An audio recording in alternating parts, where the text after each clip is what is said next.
welcome to NTR Radio. I'm Tom Forster Nubis. And I'm VZ Mark II. So, as a bit of housekeeping before we get into how to join us live, K-Gods has taken a leave from the show. It's nothing's wrong. There's no ill will or anything like that. He's just taking a break. He might be back. He might not. It's up to him. Yeah. For the meantime, VZ and I are going to hold down the fort. Now, while we're holding down the fort, you can get at us live. If you're listening to the live show, what you do is you go to ntrradio.net. You click on the live chat link there. You give yourself a nickname, hit the button, and join us in the IRC channel. Alternatively, take your favorite IRC client, point it at irc.ryzen.net, and join us in the #SLC media channel. In addition, you can get at us on Twitter at CAnubis, at VZMK2, at NTR_radio, and as always, the email address to get involved with the show is ntrradio@gmail.com. So, VZ, what's up? You go first because I have quite a bit. Well, yeah, okay, so I'm not really watching anything of this season because I dropped a Kashigoto, I forgot how to say it. The Kenji Kometa one. I didn't feel like watching that one right now. Maybe I'll revisit it again someday when I'm in the mood for it. The one about the girl, the Diary of Our Days at the Breakwater. The Moe fishing anime. Yes, that one's been kind of shelved indefinitely for now because of COVID. Oh yeah, that one got delayed. Yeah. I know the one I was anticipating, the third season of my teen romantic comedy Snafu, that got delayed until June, I think. Wasn't that the one that they for next year or no or June? Okay, I forgot. I know that there was one that got like pushed to next year, I think. Yeah, I don't think it was Snafu. I'm pretty sure that one was June. But the only other the closest thing to this season's anime I'm watching is the new Cinderella Girls Gekijo, but I have to watch it in a totally different way than normally. Like, it's not like here's a torrent, ripped from credit, because it's not even being subbed. Oh. Really. What I have to do is basically, because the way it's being uploaded is through the game, the Cinderella Girls game, which means someone has to put it up, which they do usually right the day of. Put it up as it comes out from the game. Basically, I'm getting it from the 4chan's Idol Master threads. And I'm watching it raw. So it's a little pain of an ass, but it's Idol Master. I'm gonna watch it anyway. It's like, but it's only like a minute, and like and the credit song. That's it. So it's not even the full like 3-minute thing. I am watching the show that I only watched one episode of when it came out in 2012. But now I'm watching the whole thing of, because I'm like, why not? I'm in the mood. Called Sengoku Collection. Yeah, how is that? It's actually all right. It's the type of show that I feel like is a sort of watch once through type of show. Like, I don't think I'm gonna like save it or anything once I'm done. I think it's gonna be one of those watch once and be like, oh, it's all right, nothing that great. But right. It's not. I'm not bored by it. It is kind of. It does have a kind of barrier of entry though, because it's okay. First off, it's based on a mobile game. It's a mobile game. I don't even think it's around anymore. And they're basically moified versions of famous Japanese warriors. Gotcha. So it's like double. Apparently, Right Stuff at one point had it under their like Lucky Penny line, which was basically like a sort of cheap sub only line. So, but it's all right. It's actually 2 core, and I'm up to episode 10. I love this one character's designs. She's the one I showed you. Right. On Discord. I love that design. It's basically, it's like you knew as soon as you saw that, it's like basically fodder for fan art and dojins featuring Paizuri. Of course. Yeah. Oh yeah. There's no way. How do you design something like that and not have that intent in mind? For those not listening, this character has basically like, she's sort of in a military style dress uniform, but it's like an open. She has like an underboob, and you're like just sitting there. How did they not fall out? But that's about it. So what about you? So last weekend when we didn't record, I was part of Anime Lockdown. Oh yeah. Yeah, which is an online convention.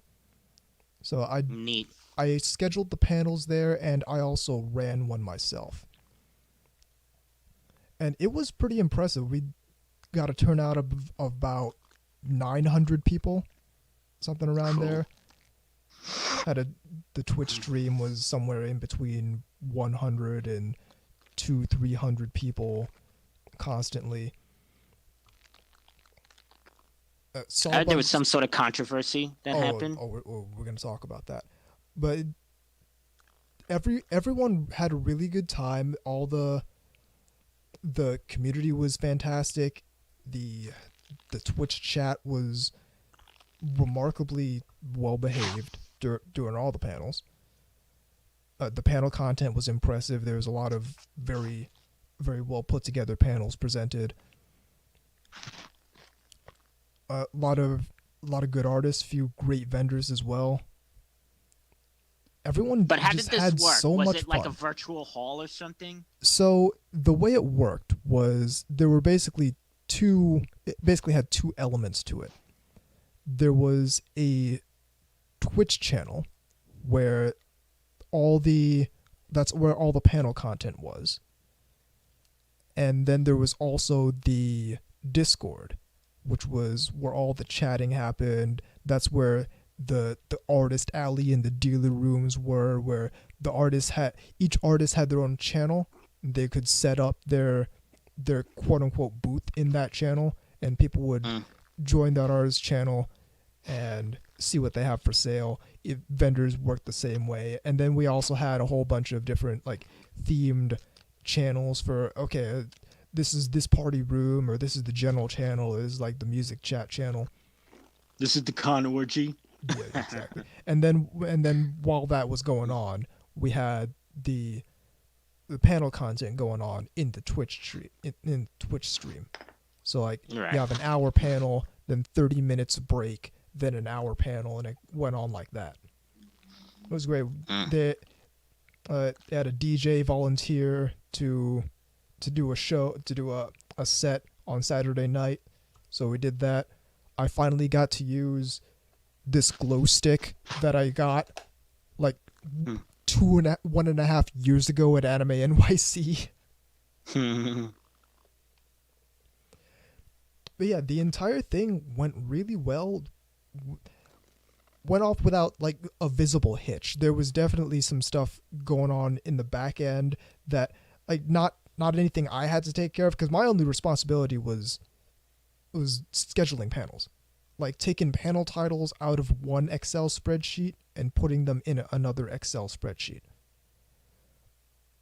But JP and Tony did a real excellent job setting up the Twitch stream, setting up the Discord server, all that was all them. They did an excellent job doing all that, and everyone just had a great time. It was like the convention environment just transplanted online. That was that kind of magical environment. Interesting. But what's the shit that went down after? So, that's going to bring us into the news. If I can find the button.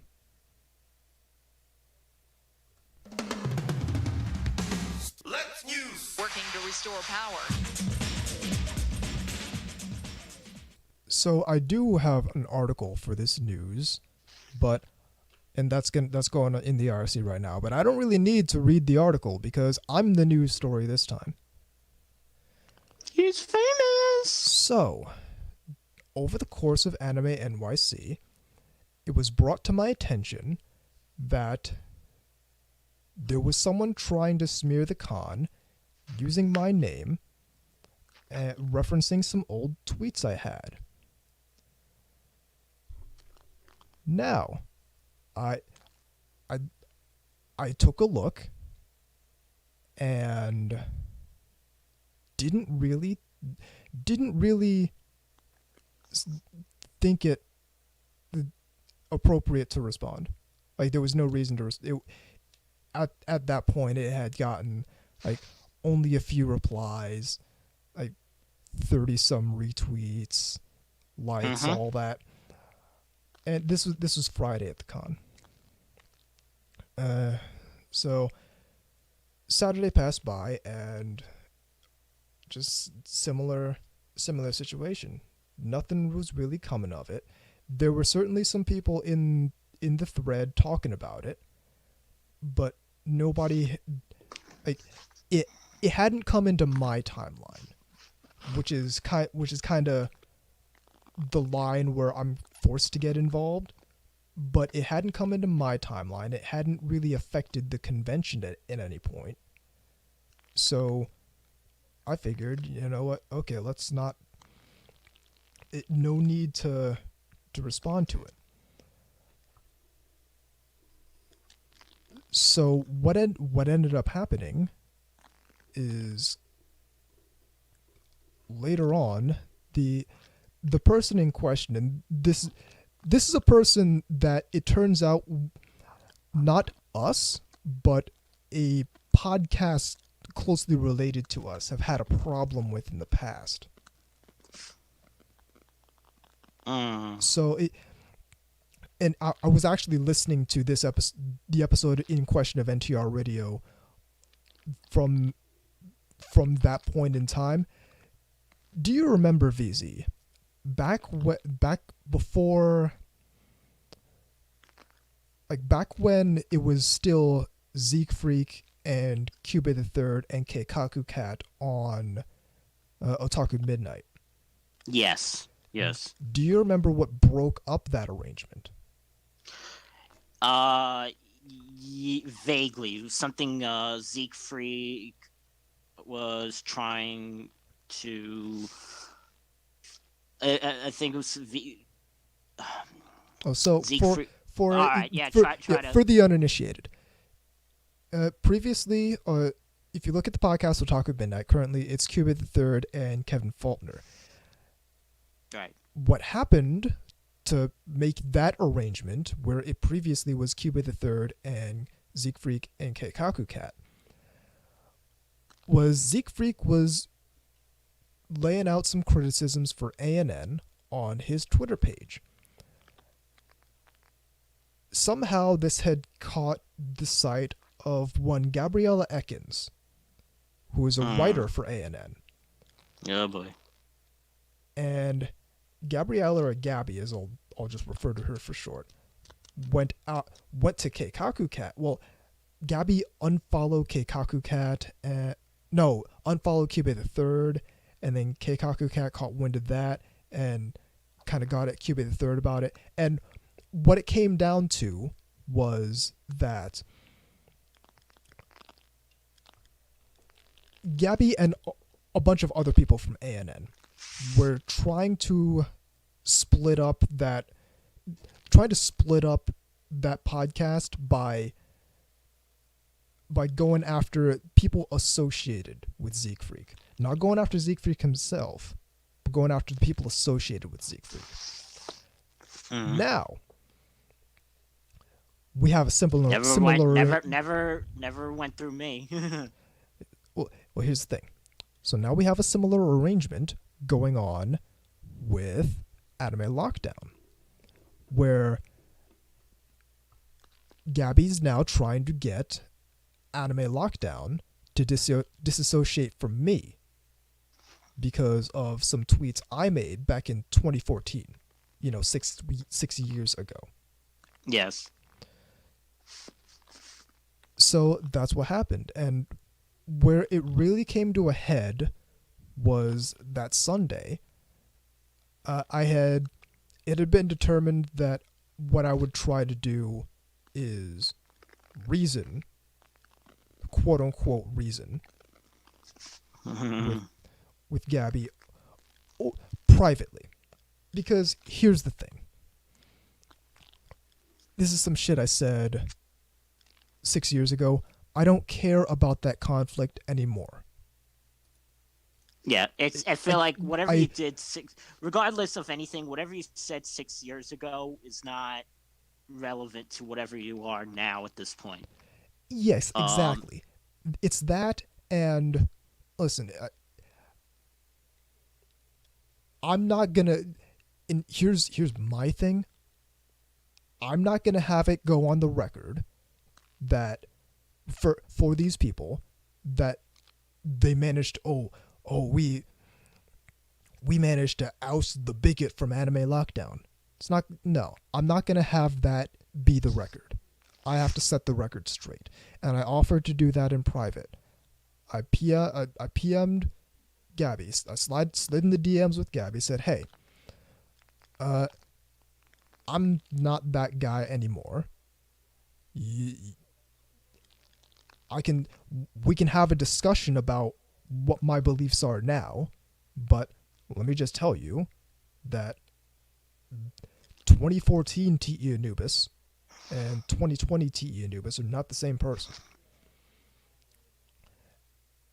And here's where the turning point is. Even if you were, what's her business? See, well, here's the thing. I have to be the villain.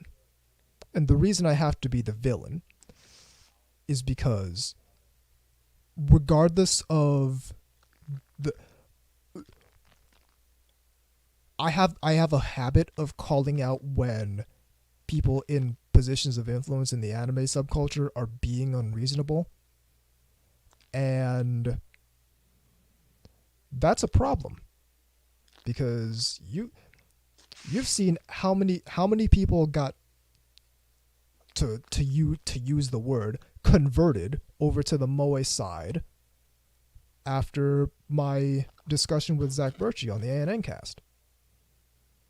So I can cite several people who basically joined our side of that conflict off of that discussion. So the reason I have to be a villain is because I'm willing to call people out when they're being unreasonable, and because I do that, they have to make it so I'm a bad person, which is why that's why people shouldn't listen to me. And the second part of that is because you're not really going to find a more staunch opponent of harassment and bigotry in this subculture than I. And the reason that's a problem for them and not a boon to their cause is because when I talk about harassment and bigotry, I extend that, yes, to the standard attributes, sex, gender identity, sexuality, race, all that, but I also extend it to things like political leaning. I also extend it to things like relationship status. I also extend it to things like media preferences. So that all that stuff is equally wrong to harass people over.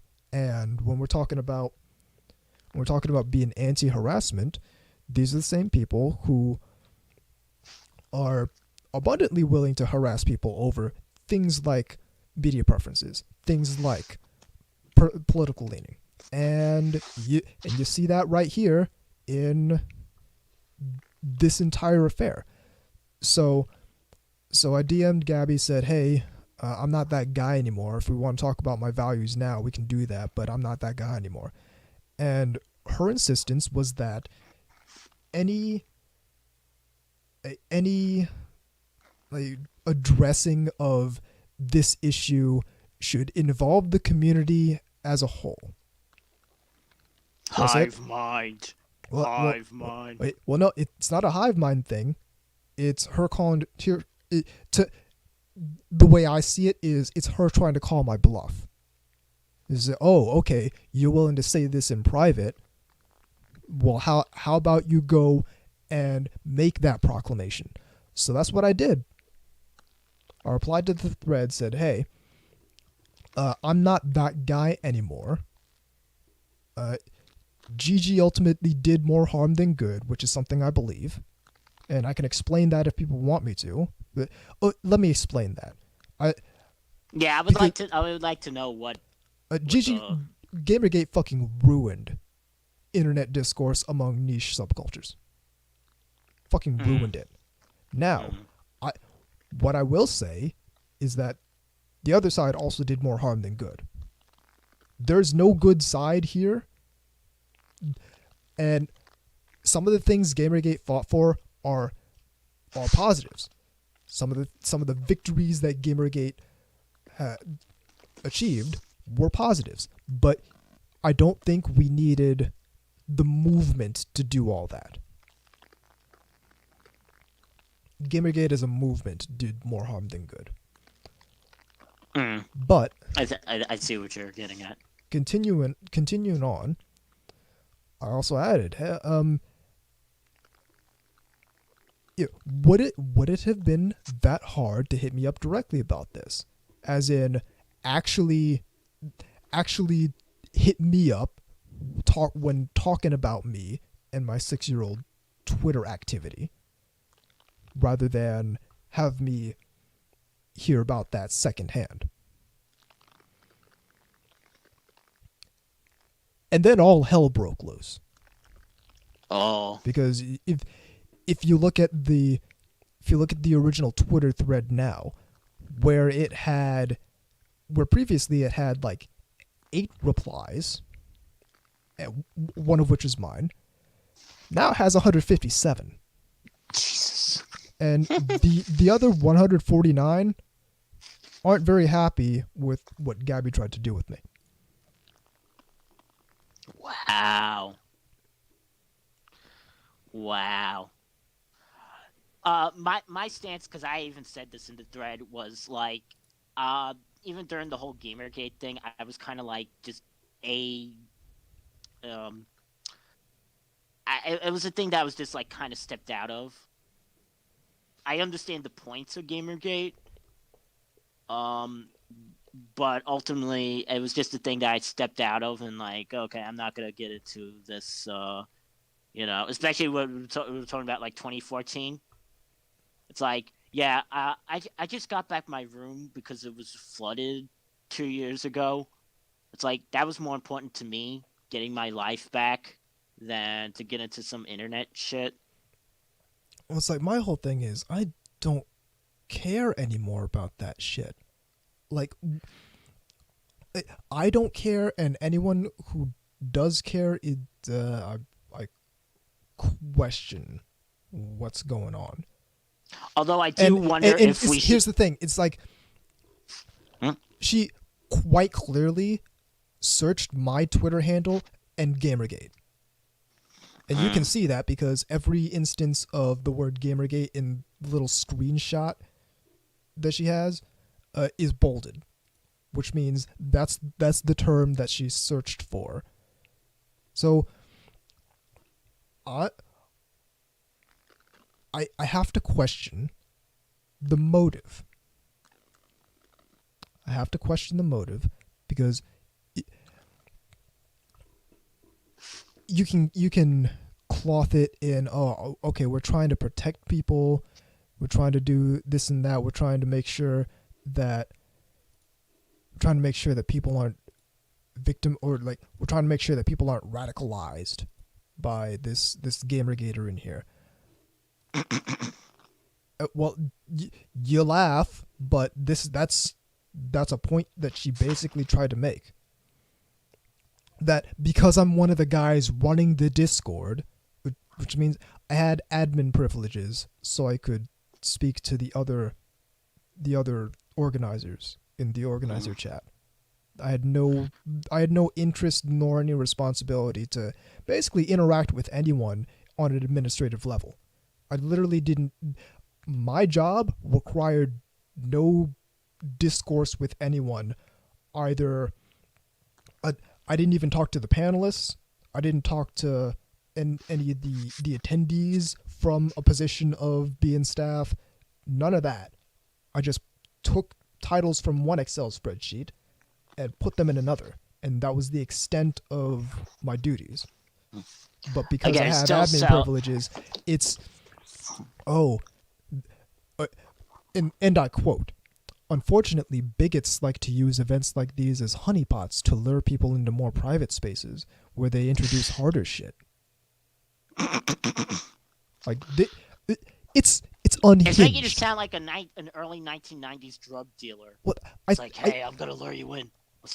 Want some Gamergate? Making me also.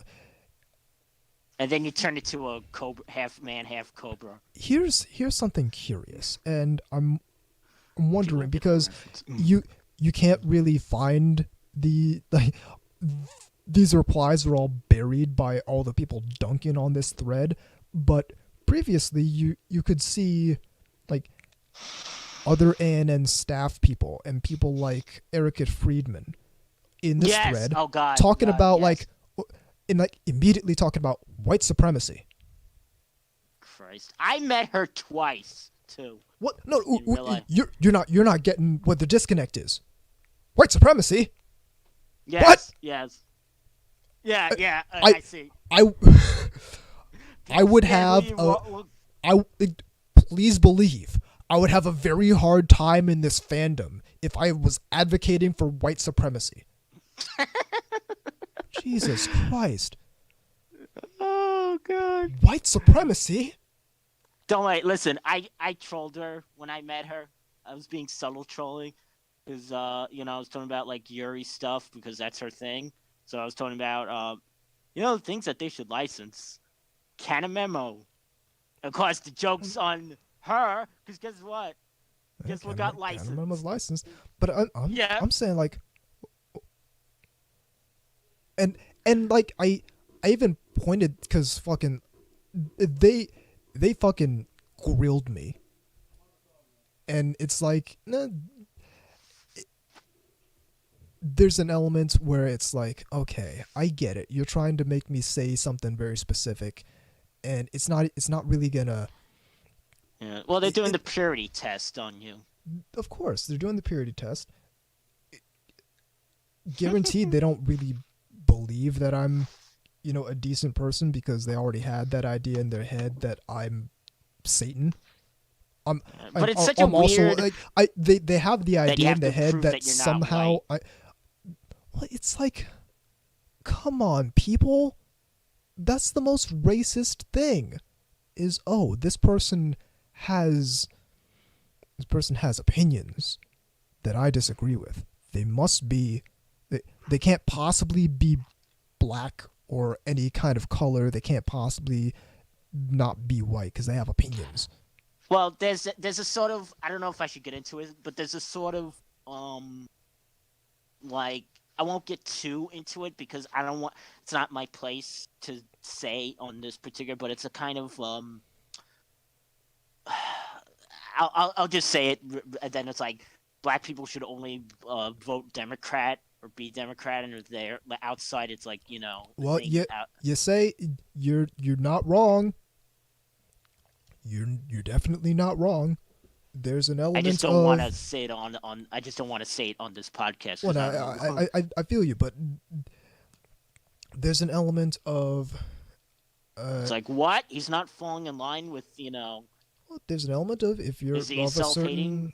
if you're of a certain skin color, then you're supposed to have certain political leanings, and apparently that somehow extends all the way into the anime subculture.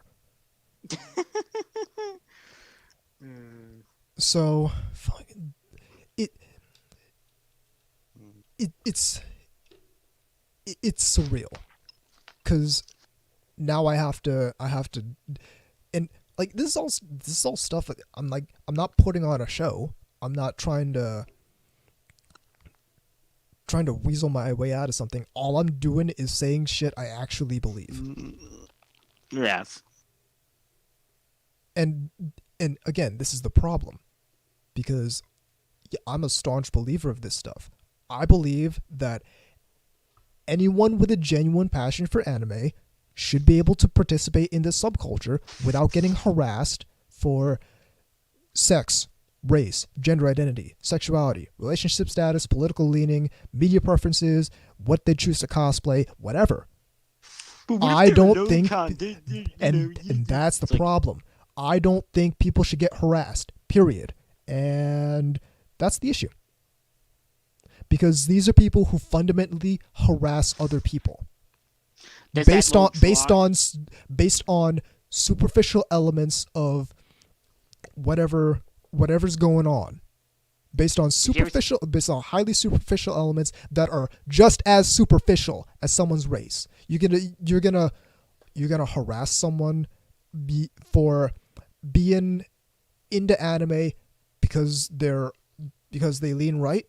That's just as superficial. There was that drawing. It doesn't matter in the fucking it's not something that matters in the subculture. And what people are afraid of is, one, is the fact that they're highly political, and two is the fact that if someone manages to have a dialogue about politics with someone else in the anime subculture, yeah, and their politics shift as a result of that, you understand how fucking dangerous that is? Yeah. You're fucking, you just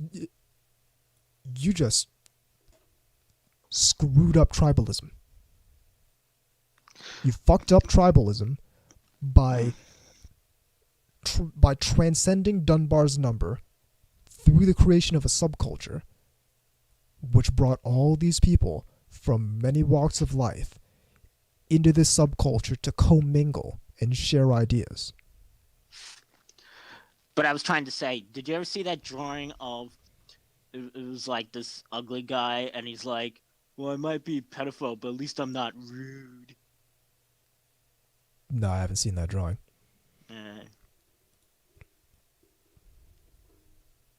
But yeah, that's also my thing. Is that there's no elements of this that I don't believe. None. And the problem is that I really believe that. Is that there should be no harassment in this subculture. But we're virtuous because we're getting rid of the bad people and the bad beliefs. And I mean, hey, that's what it comes down to. Is also we fap to Karl Marx. Karl Marx is my husband, though. Here's the thing: I don't care about their politics. I know. I don't give a fuck. I got a body it's pillow. people forcing. Marx Kuhn. I don't care about these people's politics. Please don't force me to care about your politics, because it's like don't try and teach a pig to fly, because you can't do it and it bothers the pig. It's like, don't Just try like to get the me to thing that care you- about your politics, because number one, I'm gonna care even less than I already do about your politics, and it's gonna fucking bother me. It's gonna antagonize me. Wait, just like the thing that you say, don't try to argue with the person willing to spend $100 on a figure. Don't. Well, it's like you're not gonna change that person. Just like you're not gonna change me to try and get me to give a fuck about your stupid politics. That's number one. Number two, and I've said this once. I've said this twice. I've said it a million times. Being highly political is not a replacement for a personality. Yeah. Oh God. Doesn't Thank you. mean you're fucking interesting. Doesn't mean you're fucking smart. Mm. But that's all besides the point. My only thing is nobody should be harassed. Nobody should be made to feel less than in this subculture based on superficial elements. And that go all the way back. I've said that since day one. You can go fucking archive.org back onto the old SLC anime blog on Blogspot. You can go back to the Moe Coalition blog. Mm-hmm. Literally all I've been on since like 2010, 2009. And it's a problem because I extended all the way. I extended all the way to things like media preference. Because nobody should be harassed for anything. Nobody should, like, why is anyone in this subculture harassing anyone else? Well, here's the thing. And again, I always say that I was kind of like the canary in the coal mine for a lot of this, because I was getting the shit in the 2000s regarding this stuff from a certain toy message board. Just because I said, hey, I really like this Lucky Star. And it's like, oh, you're a pedophile. You know, it's like, where's this? Where's my robot shows? What happened to my anime? One person said that. It's like, what happened to my hobby? It's like, it didn't go anywhere. They're still making robot toys. In fact, they're making more robot toys now than ever. And then here's the problem: is that the people who propose to be most against harassment and the people who propose to be most against shitting on other people for superficial elements, like they never addressed that element of it, so that became okay. And I like to think I was one of the first people who to loudly speak up and say, no, this really isn't okay. The thing you're doing to people is actually kind of really shitty. That's the thing. I never knew anyone before us to speak out. And again, I was the one saying, like, so what's the problem with otaku? What's the problem with otaku? What's the problem with otaku stuff?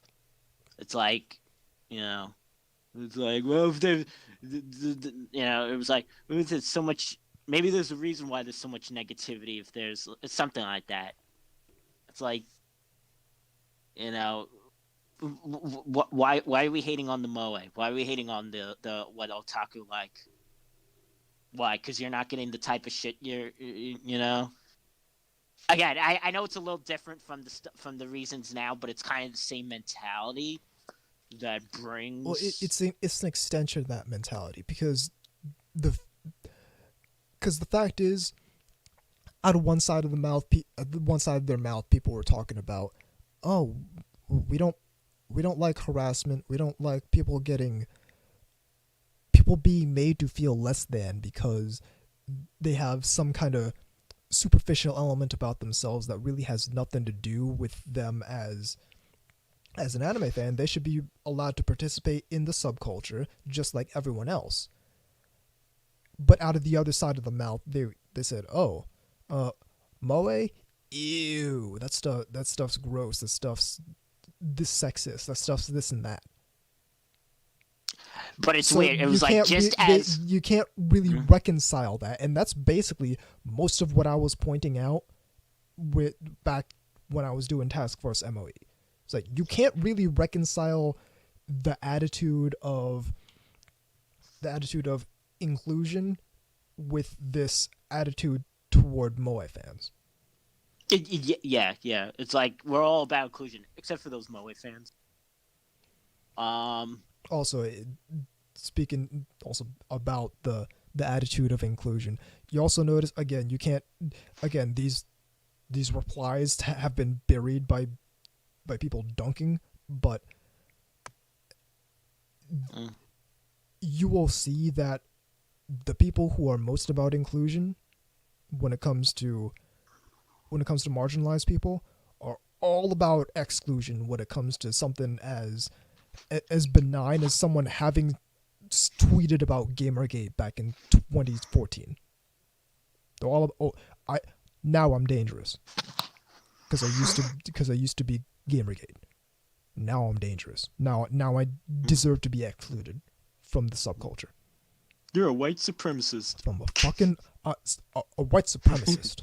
A fucking white supremacist. That honestly, that's one of the things that I most take exception to, because really, you people. Yeah, you never said anything remotely that would imply white supremacy. You know, I have to say I have no love for white supremacists is the understatement of the century.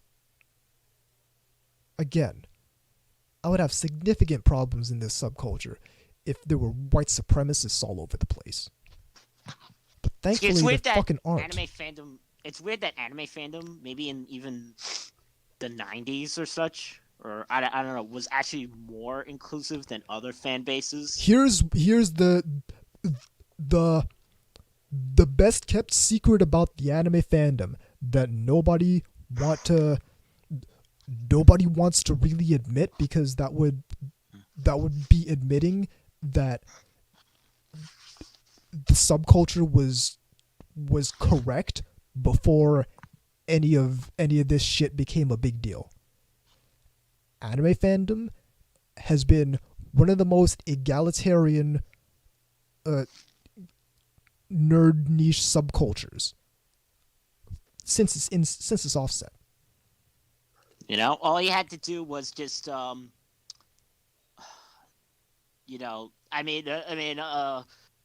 people talk about like the whole gatekeeping shit, but it's like you could have been a girl or a woman and be in it. There was everyone was it. Unless were there assholes? Absolutely, there were assholes. Absolutely, there are assholes. There's assholes in every microcosm of humanity. Corrected for the assholes, you're gonna find a lot more women, a lot more gay people, a lot more trans people in the anime subculture than any other subculture, I guarantee you. And all coexisting. Nobody having a problem with each other. Unless you get this element where people want to make it about themselves and try to vilify people over it. Try and drag a dude over some shit he posted on Twitter.com 6 years ago. If there's one thing, if there is one most egregious element, and I can't even put a most egregious on this because this entire thing is egregious. Every element of this is egregious. But I can't stand the paradigm of bringing online bullshit into the convention space. Right. It infuriates me when I see it. Because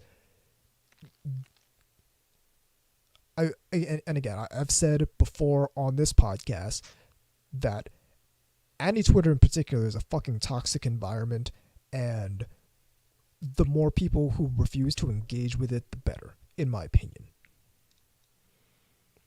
But if you contrast that with the convention space is like fucking Disney World compared to you've seen that meme picture where it's like discusses anime and it's the picture of all the dudes fighting, and then it's like discusses hentai and it's like the Knights of the Round Table. Yes. Yeah, that's the top one with all the dudes fighting is anti-Twitter, and the bottom one with the Knights of the Round Table is the convention space. It's like two different worlds. I go to the anime convention, I'm having a good time. Fucking none of this shit going on anti-Twitter matters, and it really doesn't. When you take a good look at it, it really doesn't. But the fact that for so many people, this is like their only interaction, that kind of exacerbates things. But Anime Lockdown was like a convention. It was like that kind of space, and to have the sanctity of that kind of space violated with some online shit, especially when it refers to some shit I posted half a decade ago. Like, listen, there's no part, and to be 100% fair, I took my fair share of, not to call it criticism, but not really, for saying that, yeah, I think GG did more harm than good. But I'll stand by that, and people who don't respect me for that can, I literally don't care what happens to them. So, truth be told, sure, I don't have any love for these people who are in Gabby's mentions, dunking on her for this line of tweets. But I don't know if I'm motivated to fight against that, because she tried to get me fired. It wasn't a job. I volunteered, but she tried to get me unpersoned from that organization because of some shit I said 6 years ago. So I don't feel very sorry if she got some Twitter flack for that. I know what you're trying to get at. Yeah, I don't have a lot of sympathy for that, because she tried to fucking ruin me, and it didn't help. Didn't have the outcome she was going for.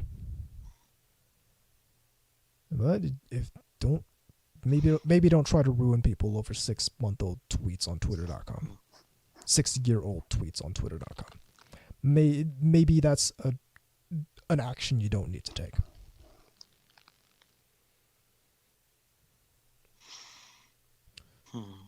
We got more news.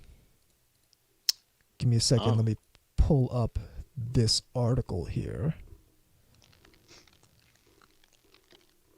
And this is going to be quick, because this is mostly just an I told you so. Yes. So y'all might remember this was a couple years ago on NTR Radio, where it was this big, the big thing about Funimation, and I think this is when I declared that I'm just not going to buy from Funimation anymore. And the question was raised. Well, okay, they're doing this to their dubs, but the subs are fine, right? And I said something along the lines of, do you think they're not going to eventually do this to their subtitles too? So, on This is coming from Sankaku Complex because that's what I have available to me right now. Mentions of social distancing inserted into Kaguya-sama translation. So in a nutshell, Putting a Funimation, line in that isn't what they said. yeah, it's not what they said. They put a line in. It's not what they said, and it's something that's going to be very dated when in a couple years. Just like the Gamergate. Just like the line. Gamergate shit. So I don't get what it is about putting like at the time whatever the hit thing is into a, because yeah, as you said, it's only going to date it. It's only going to you know, I don't get it. well, now one detail that should be mentioned is that this show was licensed to Aniplex of America, so it might not be that Funimation made this decision, but it is also worth noting that Aniplex of America is currently managed by Funimation's general manager. Ooh. So it's another element of the Western anime industry it's going through something kind of weird right now, where there's this seemingly widespread acceptance of people fucking around with translations in pretty ridiculous ways. There was also a controversy going on with Manga Gamer over the course of the week, where they had translated, the term was tsundere, like the specific word was tsundere, and they had translated into something about fragile male ego. So it's a weird sort of paradigm we're going through in the Western industry, where the industry stop trying to make translations for non-anime people. Right? Well, the only people that are going to buy this it's stuff not even are... that. It's really not even that. It's the translators are just going buck wild. And I don't know if we want to go down this road, because there's nothing about going down this road that I see as a positive outcome. It can only be negative for a lot of people. Yeah. So it felt like it's the 90s all over again. Like, it's the 90s all over again, but this time they have an agenda. Yeah, it wasn't. It's not a marketing reason. It's an agenda-driven reason. Yeah. Because back then, that was just about trying to get things for the most eyes in a limited market. But again, they're not seeing how this just will alienate the fuck out of your actual base of people who are really in all the times. You know, in this specific time is like you shouldn't be doing this, because it's like, don't you want people to be buying your stuff in a sort of you know, Well, part of the near issue, recession, almost depression era type of shit. Well, part of the issue, I think, is that these companies have been the top dogs in the game for so long. Like, there are only really a handful of, like, take anime. There are really only a handful of localization firms, and only a handful of those are like general purpose firms like Funimation. Everyone else specializes. Everyone else, they're either specialized, or they go for basically whatever they can get and ride off of a few core franchises. Like, Right Stuff has Gundam. If you want Gundam, you go to Right Stuff. Otherwise, they don't.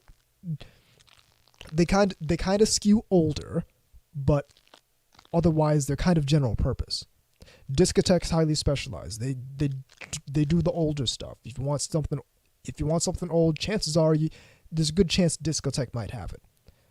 Media Blasters, Media Blasters barely exists. Well, hold on. We just got news this week that they're putting out Aiken on Blu-ray. So as I was saying, Media Blasters barely exists. I want to know is like my reasoning for that thing only existing as a fan base here is the look at the weird shit Japan makes. It's almost like a dare, like a sort of like a drinking game thing.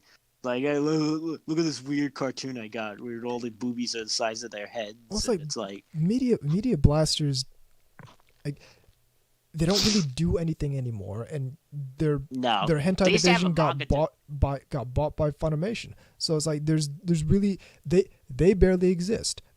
The former ADV family, their general purpose, but they're a lot smaller than Funimation.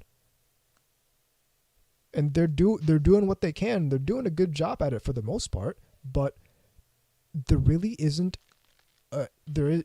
someone in the game like Funimation. No. And the same goes for stuff like Manga Gamer. Okay, you got Manga Gamer, you got Just USA, and you've got Sekai Project. And those are the only three major visual novel translation firms I know of. What about NISA? Have they put out a game in the past few years? I think they only put out games now. Because they certainly don't do anime anymore. I have no idea. So, but my point is, you've got all of these sectors have such a limited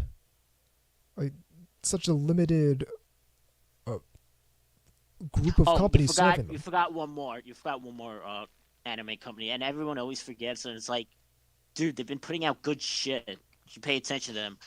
Shout Factory. Okay, Shout Factory. Right. But that kind of actually proves my point, because everyone forgets about them. Like what do they have? They've been putting out a lot of really good movies, anime movies. They have. Okay, so they're specialized, is what you're saying, like G Kids. Well, they are G Kids. Okay, so again, that proves my point. They're specialized. Like Discotheque is specialized. You know, which means like the only two general purpose anime licensors. Promare is from them. That's something that's. You're proving my point though. The only two general purpose anime licensors are Funimation and the former ADV family, Sentai Filmworks, Acer Holdings. There's another one, but Made in Japan. Made in Japan, yeah. Again, Kraken, the former which is why I call them the former ADV family. Yeah. But yeah, there's really only two companies, and like even if one of those companies is fucking up, there's still only two companies. It's like when Sega dropped out of the console race. Okay, now there's only three console companies. None of these companies are gonna fail, because if they pull out, there's only gonna be two companies. They can make an argument that there can be a paradigm shift at some point, and Microsoft's doing some weird stuff. They might actually do something crazy that spurs on that paradigm shift. But my point is, the market is so contracted to a point where if you want a general purpose, just okay, we want to license this anime and put it out in the United States, and you don't want to have some kind of specialized company doing that, you've got only two choices. And Sentai Filmworks can only take on so much work.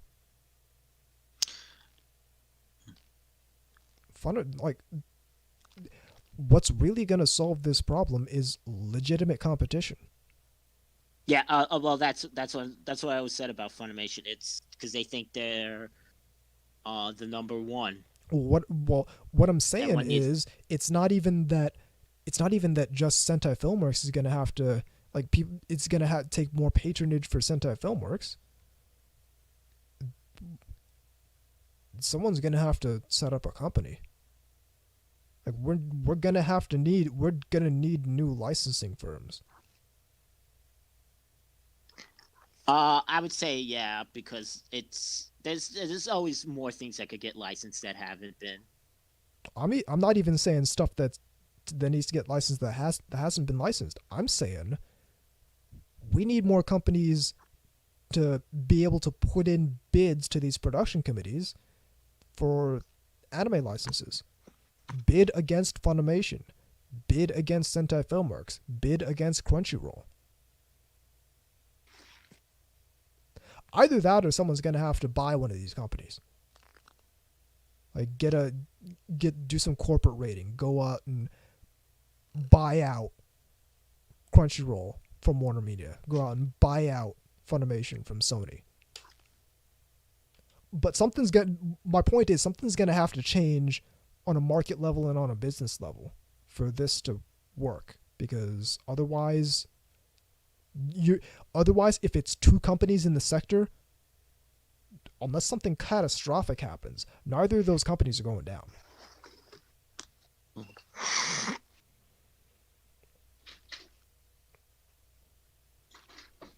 Anyway, we're up against the break, so we're going to hit that up and come back with the main topic. So keep it here on NTR Radio.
Welcome back to NTR Radio. So, to kind of cool down from the firestorm that was the news segment, we're going to talk about some capitalism. Advanced capitalism. Of course. I love that was one of our episode titles, was Game Boy Advanced Capitalism. So we all understand that this is a consumer market centered around buying and selling things. So no, it's for the art. It's for the art. Miyazaki told me so. You can only say you do it for the art after you've not died because you've been able to sell enough of your stuff to eat. About both, yeah. Do art that sells. Bingo, and that's really what makes anime like good. Find the thing that you're passionate about and be able to sell that to those who are just as passionate about the same thing. Bingo. I know, what a concept. What a concept. So, speaking of buying stuff we're passionate about, we both bought a lot of stuff we're passionate about. And the topic of today's show is talking about the coolest, rarest, and most expensive stuff that we own. The stuff we own, stuff we've seen, and stuff we want. So, one thing I kind of sort of got into, and like I'm kind of on and off. If I see a cool one, I'll pick it up. But I'm sort of like halfway into art books. Yes, I have a bunch of art books. I used to have a bunch of others that unfortunately got destroyed in Sandy, but I was able to rebuy a bunch, and I have a nice container full of them. I'm not gonna get any more anytime soon.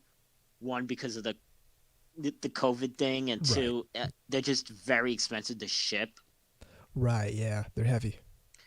Yeah, that's the thing people don't get. It's books are actually Japanese books are actually more expensive to get shipped out than a figure.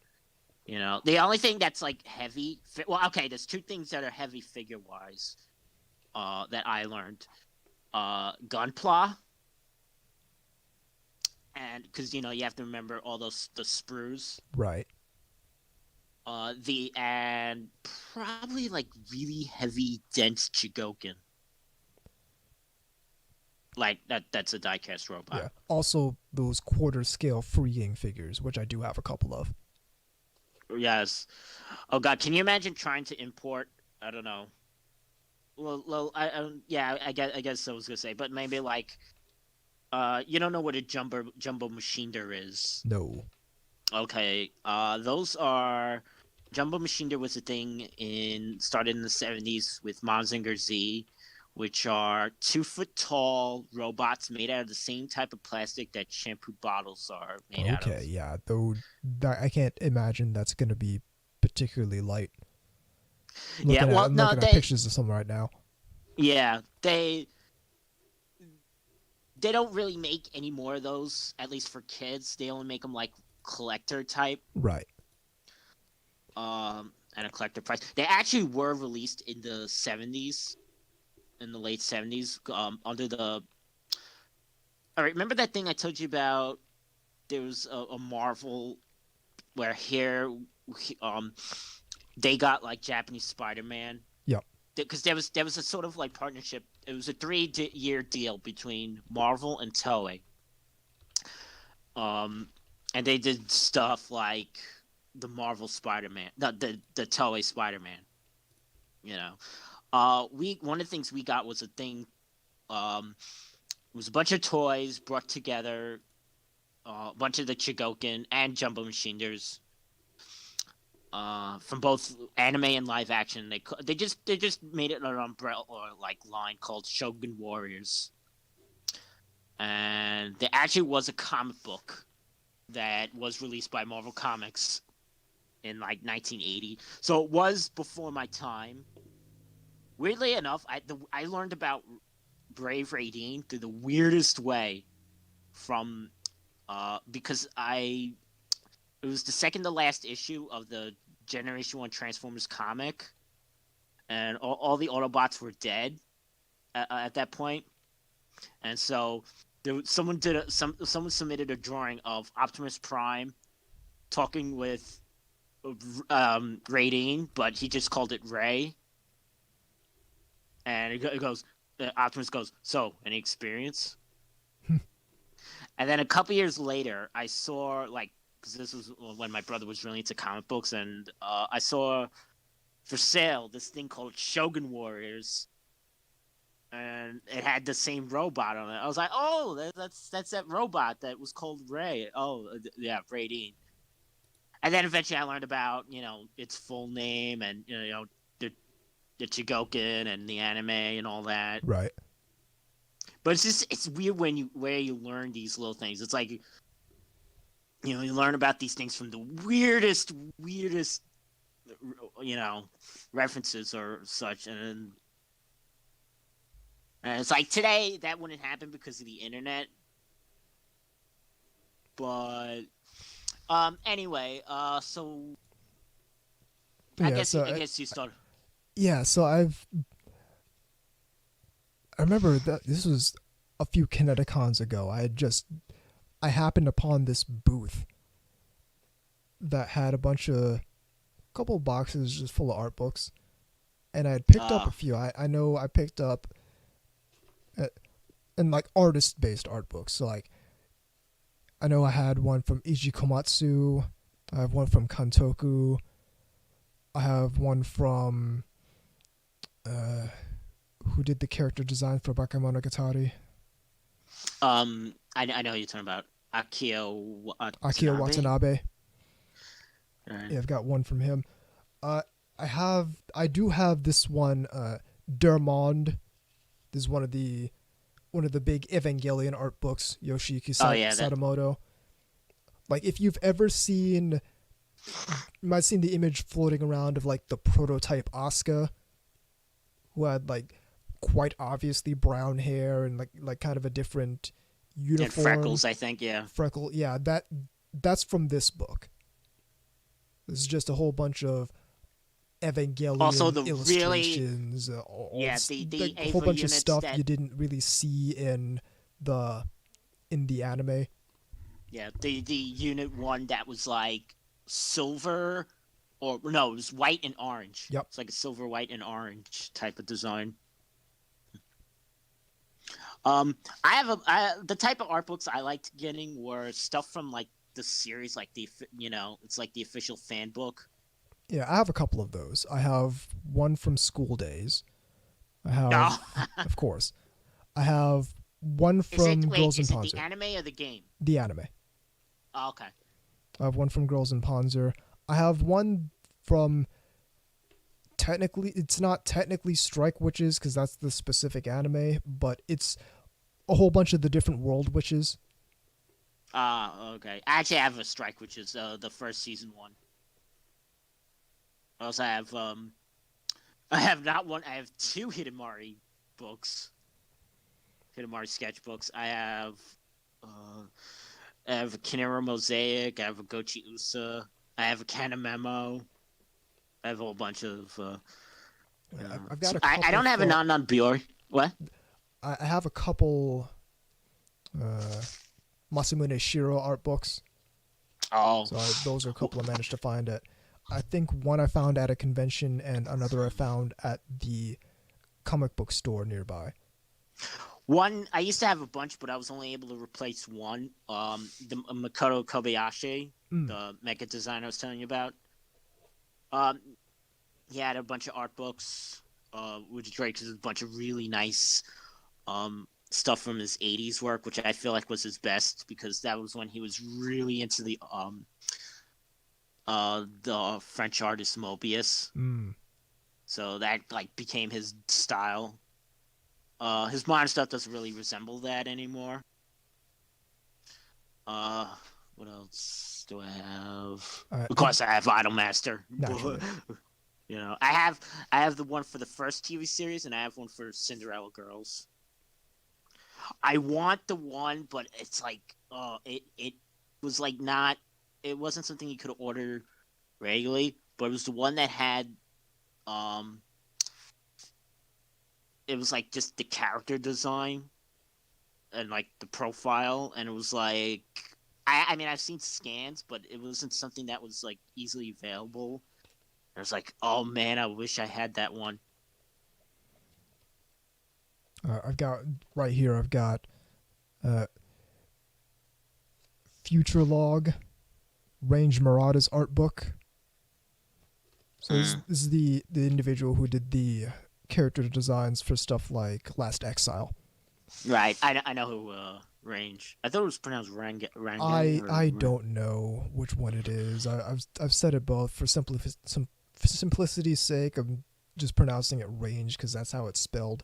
But this, like, if you're a fan of, like, if you like just art in particular, I think this is just a really good book to own. It's just such a well put together book. I did a review on it for Iyashike after I got it back after Anime NYC 2018. It's such a well put together. Like, Denpa did a really good job putting this book together physically. Like, and I'm glad I got it. I have the Lucky Star one. I think that's the only Kiyoani one I have. Surprisingly, I don't have a K-On one. I have a Girlfriend Beta one. I have for both seasons of Yuri Yuri.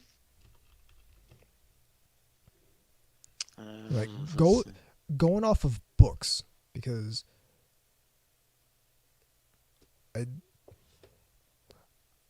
I have this one book that I'm holding in my hands right now, and evidently, like, I guess it's out of print and you can't really get it anymore. Oh, it's published by ADV Manga, so yeah, of course it's out of print.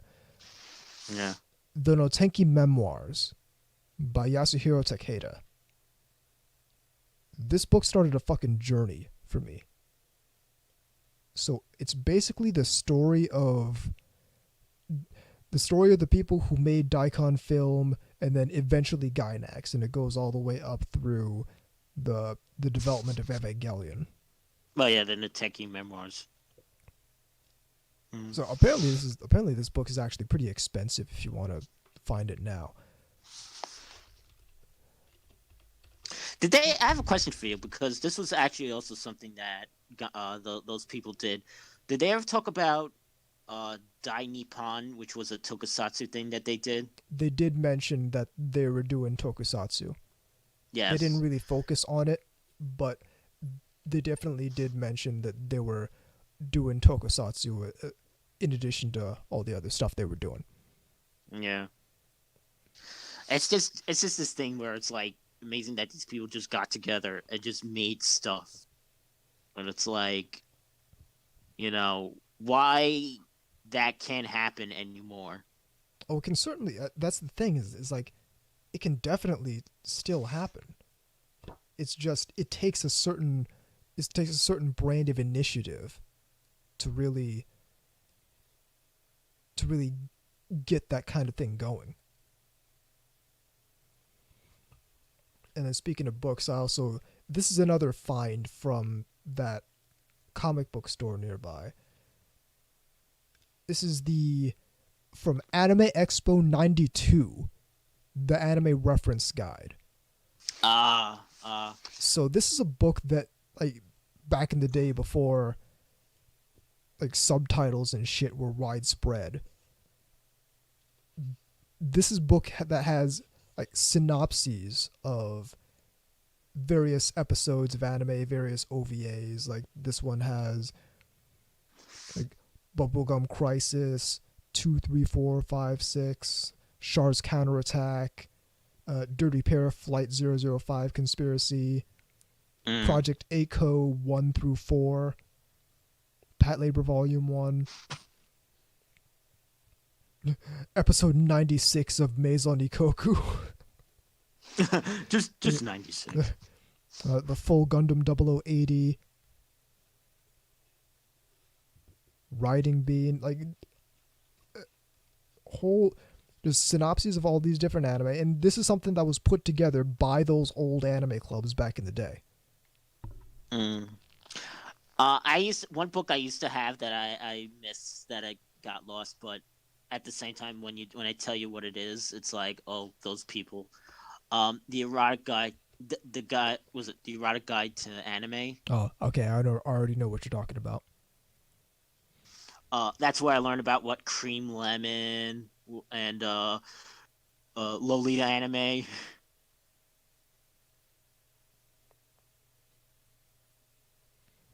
And I'm like, okay, I need to see some of these things. I need to see Guy Double Target and know what the wannabes of the MTV generation even means. I still don't know what the fuck that means. I'm still like 20 years later after reading that, I'm still trying to fucking figure out like I need to know what the fuck does the wannabes of the MTV. I'm guessing meaning like people who want to be cool in that MTV, meaning like the 80s generation. I think that's closest. I think it's just meaningless. I think it's not even. I think it has meaning to the exact kind of people it has meaning to. It's whatever you want it to mean.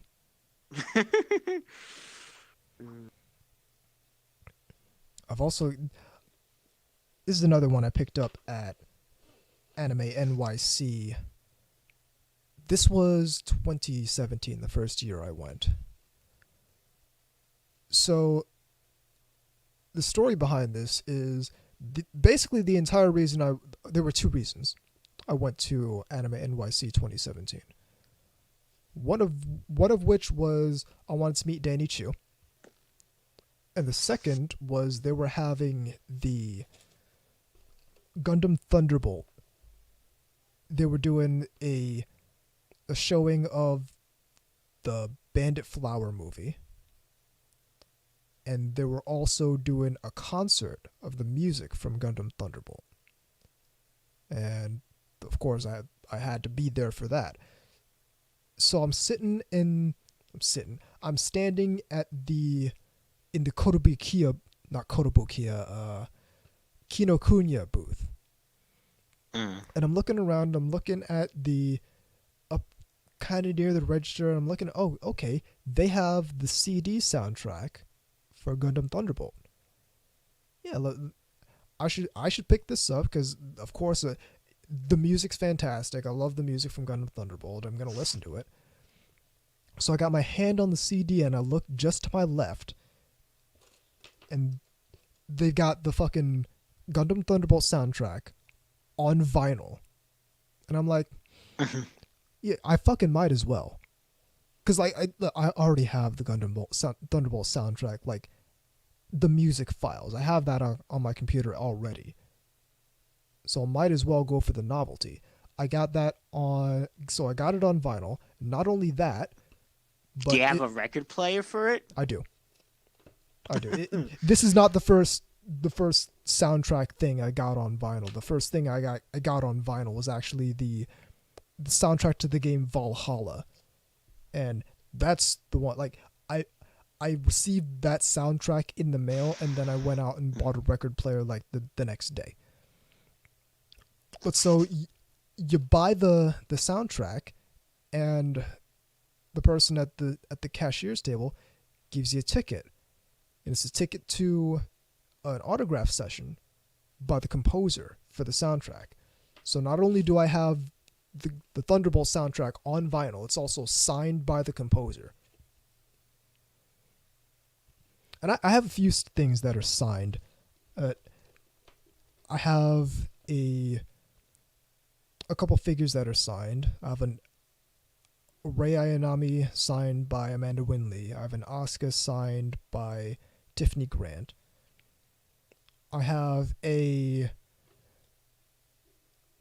Horizon Aria Dust figure that's signed by one of the episode directors and the character designer from Horizon on the Middle of Nowhere. And what's hilarious is they were at Anime Boston. They weren't even there relating to Horizon on the Middle of Nowhere at all.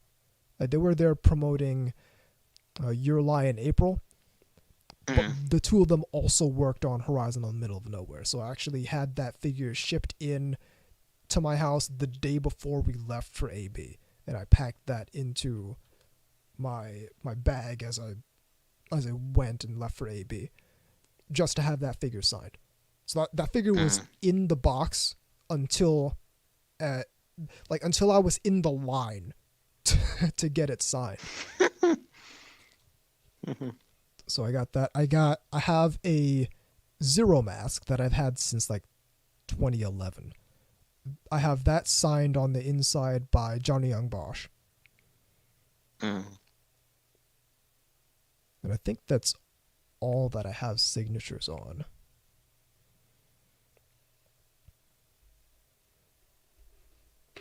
But yeah, I've got all that. I have. There are a couple like really expensive anime figures I have. Like I have two of those quarter scale bunny girl figures. Oh yeah, I would love to have one. I recommend, like, if there's a character in a quarter scale bunny girl figure you really like, get that character and like only that character, because they're very expensive and they're unwieldy and they take up a lot of space.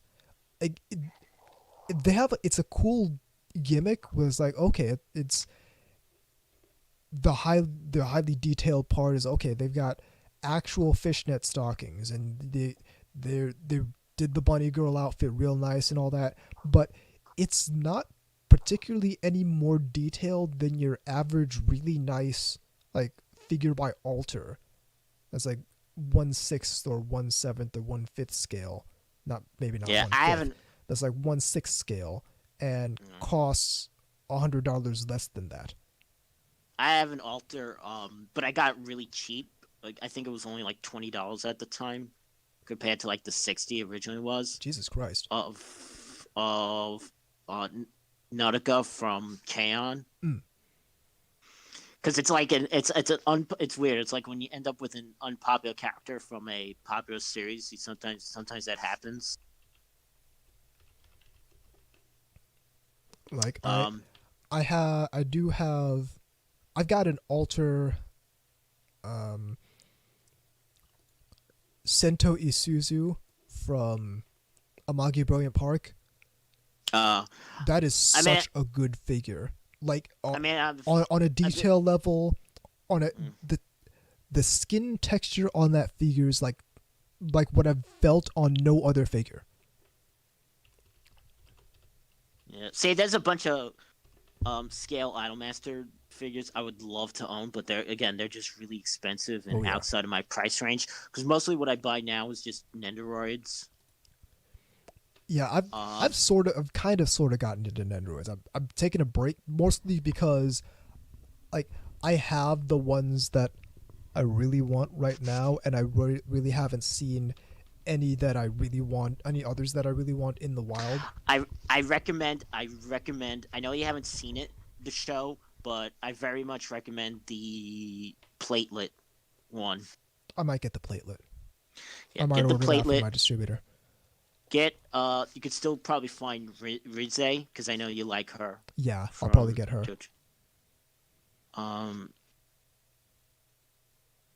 Do they have a Figma of Rize? No, they don't have any Figma.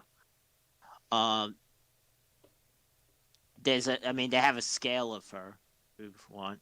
They have the scale of her in that pseudo-Nazi uniform. Well, the reason I'm asking if they have a Figma is because I've kind of gotten into the Little Armory thing, And so Oh, I see. I you're see really why. perfect. Yeah. Like, by the way, that's I I was not into Figmas until I started collecting Little Armory accessories. The only reason I like Figmas at all is because I can pair them with little tiny 1/12 scale firearms. Well, isn't there a little armory for Nendoroids? So Nendoroid has Little Armory characters. And so they come with their own tiny little super deformed version of, so like I have the Nendoroid of Mio Asato from Little Armory, and she comes with like a tiny little chibi M4 assault rifle. Mm. Yeah, see, I've been kind of getting out of Figma because, one, I just grew kind of like bored of them. It's like I do have one on pre-order. It's like just a generic body. They call her Emily, but it's the one in the bikini. Mm. And it was like really cheap. So I'm like, oh, okay, let me get this. Yeah, if the Corona thing, well, I can't cancel now anyway. But if it wasn't, well, I probably would have canceled it by now. See, But I actually have Figmas that I still haven't opened. Like I have one of the Little Armory Figmas that I still haven't opened, and I have so there's an artist called FP Works, and he does these. Oh yeah, you told me. Does these illustrations of like schoolgirls with guns and like cybernetic exoskeletons and like realistic kind of sci-fi powered armor stuff. And yes, they've been it's coming the out one with that Figmas looks like based Rin, on that. right? It's the It's one. the one that looks. It's and Rin from what? Idolmaster.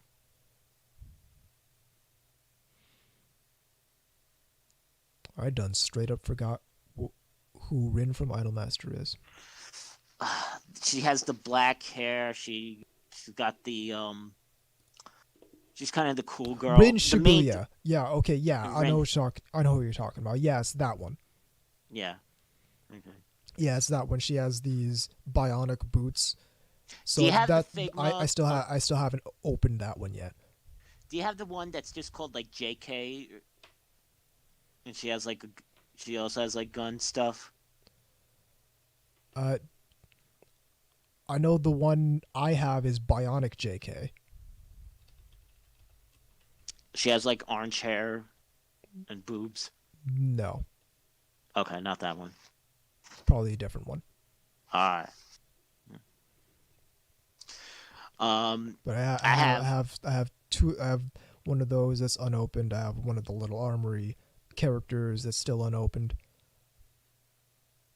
What I really want to do is actually just set up a little, like kind of a little environment. Like, so what I currently have is I've got like shelves that are like 6 cubby holes per shelf, and I have one of those cubby holes dedicated just to Figmas, and then I also have my one Polinian figure there, and I also have my one frame arms girl in there, and I want to like set up a little diorama in there somehow, because I also have, speaking of Little Armory, I also have a couple of these weapons that I still haven't built, and I have like the gun rack set that's still in the box unbuilt. Yeah, I have all 9 of the original Love Live and the suit and Sunshine. The Figma for that. I have all the main Kaon. I have all the main Lucky Star. I have all the Idolmaster ones that were released that weren't web exclusive. Let's see, I'm trying to think of other Figma. I have almost all the Bakemonogatari ones. Ooh. I have I didn't get Homeboy. and I didn't get the girl who always says made a posed look. Forgot her name. I have. Let's see. It was only 3, but Vivid Red Operation. Mm. I don't have many Strike Witches. I only had 2 of those. I didn't get any of the Girls in Panzer ones. I only have one of the Girls in Panzer ones. Oh, right. Speaking of cool shit that we want, I fucking Yeah. want that tank. The 1/12 scale Figma Panzer IV tank. I can't believe they made that. Yeah. Oh man, one thing I really want that I showed you in the Discord is that plush of Mamimi from Idolmaster Shiny Colors. Oh yeah, the $40 one. Yeah, it's at least $40, and it's like only on GIF's website. Yeah, and it's like only in Japanese. Yeah, that's one thing I like that bothers me. It's like there's so much stuff that's really cool that will be cool to be able to get over here easily, that just for arbitrary reasons. Yeah, like a lot of the you know about like the P Bandai Gunpla.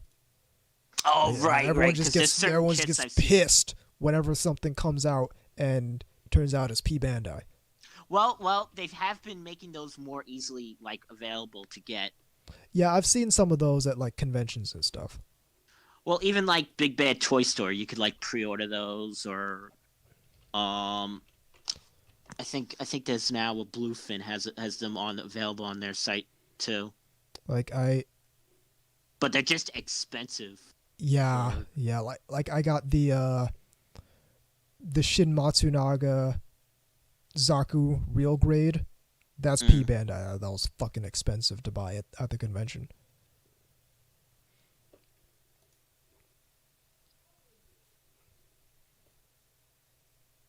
But I know there was one that came out, and one that I was particularly pissed was P Bandai. Let me see if I can find it.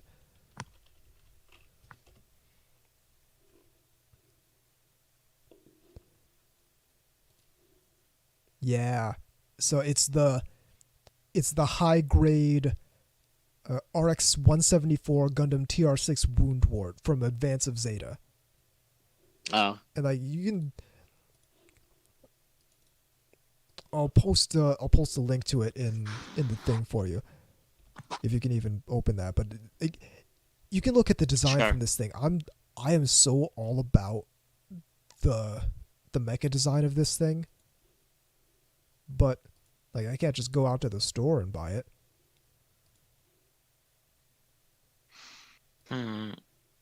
I don't know if I could see it right now because I don't want to fuck around with this thing. Yeah, no worries. But I'm gonna tell you what though. There is one thing that I'm abundantly able to obtain this, but it's just fucking expensive, and it's the master grade.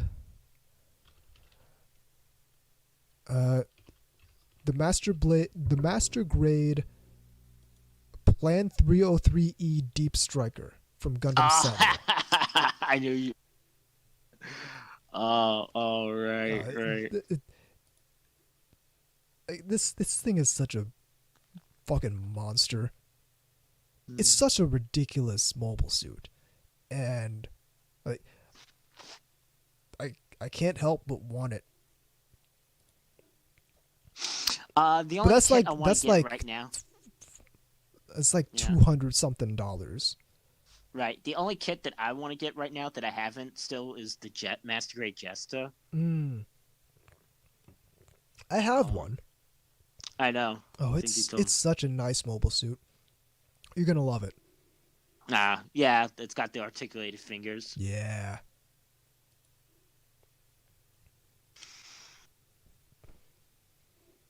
They're doing a high grade UC bound dock.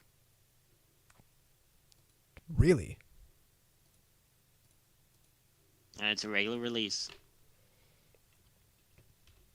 I almost completely forgot about that mobile zone, to be completely honest.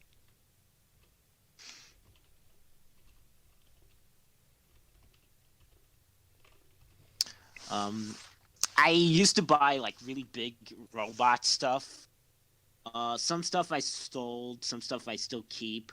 I still have my Soul Chigoken Dan Cougar Mm. that can combine and is some areas are kind of floppy, but it's big. It's has a chrome sword. I also had the Soul Chigoken by Kenfu from Machine Robo. Surprisingly, I only own 2 Masterpiece Transformers, both domestic releases, and that is the first Optimus Prime and the Grimlock. That line has gotten crazy, crazy expensive. I bet. And yeah, not just crazy expensive, but also very like they have this aesthetic now where it's like really obsessive to look like the cartoon. So there is crazy amount of panel. It's basically modern day origami to make it look like really simple, like cartoon designs. But because of like these things were done in the 80s in 2D animation, but they've been also doing it for Beast Wars as well. So, but the other thing I don't like on a lot of them is ultimately a lot of them have sometimes poor QC, and that's something that's really like can't stand. Yeah. Is they over-engineer these things, but they're not.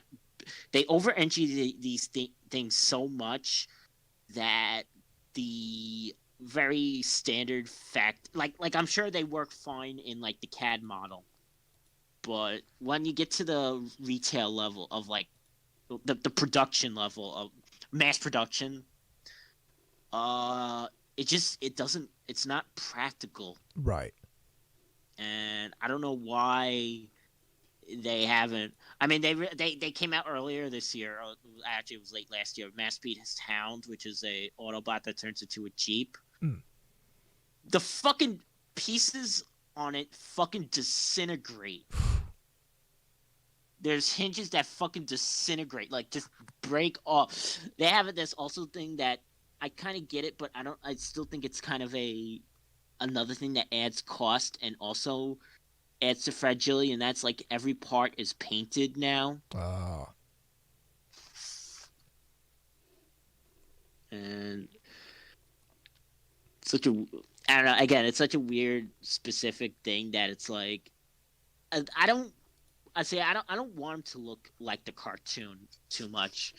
I like the way the older masterpieces looked, where they were sort of like just take the original toy, tweak it a little bit to look like the cartoon, but not so much that you're slavishly to. Because that's the other thing is my nostalgia sometimes relies on the toys, not just the cartoons for these things. Right.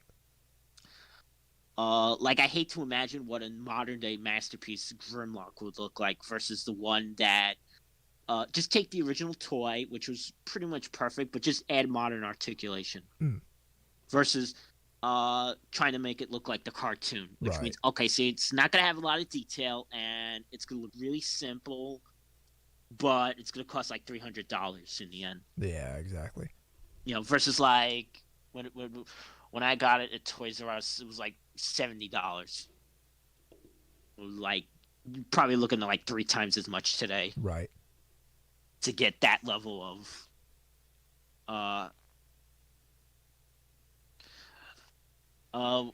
what else? I used to get a lot of Robot Damashi and I love my collection, but that's another thing that I've been kind of priced out of is getting Robot Damashi. They used to be very like not too expensive. They used to be around the $20 to $30 range. Then they went up to like the 30 to 40 range, which I'm like, all right, a little pricey, but I didn't mind that. You know, now they're like 60, 70 and up for one. And I just think that it's too much for something like that. Yeah. You know, same thing with Figma. Figma's gotten really expensive. See, I, The only thing that hasn't as much is Nendoroids, so that's kind of like the only thing I've been sticking with. yeah, my buying habits have kind of gotten on. Like, I used to spend. Well, I don't really have a quantity, but I used to buy a lot of like, sort more like mid-level, a lot of prize figures. I used to buy. Me too. Yeah, I don't really yeah. buy a lot of those anymore. And Nah. I don't really buy like. I don't buy anime figures at conventions a whole lot anymore, mostly because I just have a distributor now. So Yeah. I can get everything through them. But a lot of my buying habits have started to trend more towards, okay, this is something just particularly cool that I'm really only gonna find here. And See, like I'm some of wondering the if I stuff should that just. catches my eye has started to be more on that level. Like I remember a couple anime Bostons ago, I was at the Otaku Joe's booth, and they had Laserdisc Macross Plus, Oh. and it, it was $300, but I was significantly tempted because we're gonna have like my third favorite anime on, and realistically, it was just about, okay, I get to say I own Macross Plus on Laserdisc. Do I have a Laserdisc player? No, but eBay can solve that problem. Imagine trying to get laser discs of 80s OVAs and such. I here's my thing is like I don't envy like the collector crowd that collects 80s 90s anime laser discs as a thing they do. I don't envy them. My whole thing is I just want to own stuff that's cool to me particularly. So I wouldn't get like I wouldn't necessarily get like Dirty Pair on Laserdisc. Although I'd be tempted just for the cool factor, but Macross Plus is what I would really be tempted on for Laserdisc. Though speaking of old anime, one thing I've started getting into is cells. Right. Because I bought those 3 cells from a Burn Up W last Anime Boston. Right. And so I wanna see what people got, because it's like, sure, there's definitely gonna be the super expensive cells. Like if you're looking for an iconic scene from Do You Remember Love, get ready to pay several $100s, or like if you're looking for something from Evangelion, get ready to pay like $1,000 for the cell. But there's some stuff that again, it's stuff that's cool to me in particular. Like I really liked Burn Up W. So if I can find pieces of that history for a reasonable price, I'm down.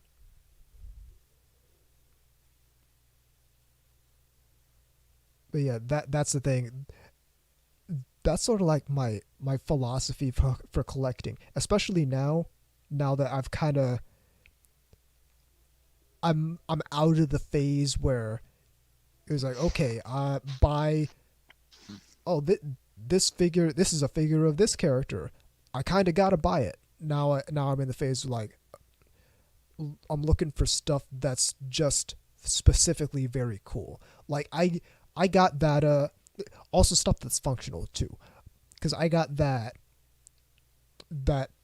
SDF Macross Roy Fokker Skull Squadron jacket back a couple Anime Bostons ago, and that's something that's really cool. As a matter of fact, I actually get quite a few compliments like out in the street on the jacket, and from like people who know Macross or Robotech, whichever one.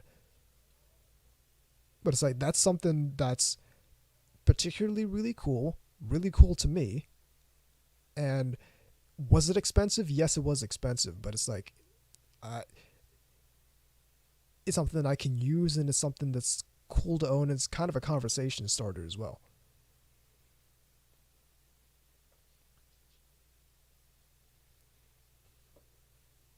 But it's like Yeah. that's sort of what it's that, and either particularly expensive or just straight up out of print anime. Yeah, I used to buy anime T-shirts, like imported ones. There was a point in time where I would have gone really hard with that, but that was the same point in time where I was also spending a lot of money on prize figures. Yeah, I have a Monica one. I have an Evangelion one. I have a Macross one. Do I have? I have a Maile shirt. I have that T-shirt from Falco with the chicken on it. Oh, right. Hentai.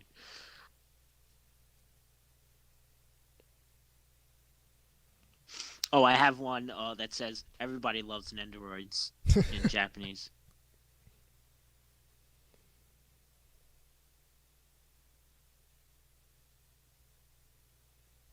It's like, I mean, I remember a few at ABs ago. I went and just dropped almost $400 just on anime. Like I picked up. What did I pick up? I think I picked up the Amagami set, like the full Blu-ray. Yeah, I have that. I picked up Crest of the Stars, I picked up Banner of the Stars, and I picked up Banner of the Stars 2. I picked up World of Norway. Oh yeah. How is that show? It's really it's just a nice show. It's a nice wholesome show where Remember, Central Park Media had that back in the day. CPM had that. Is Central Park Media had that, and I think. Give me 1 second, because this is gonna bother me.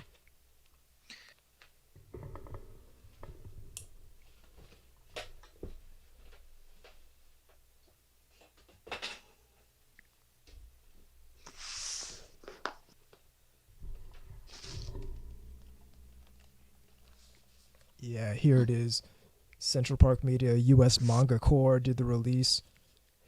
And this is actually like a independent of liking the anime. It's actually a nice box too. This is the collector series of World of Norway from Central Park Media. Yeah, speaking of collector sets, I have a bunch of those NISA box sets. The ones with the art book. I have the second season of Working. I have Dempa Ona. I have both seasons of Yuri Yuri. I have the 2 seasons of Love Live and the movie.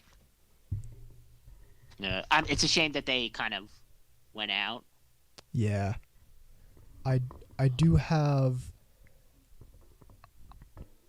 I've got that for...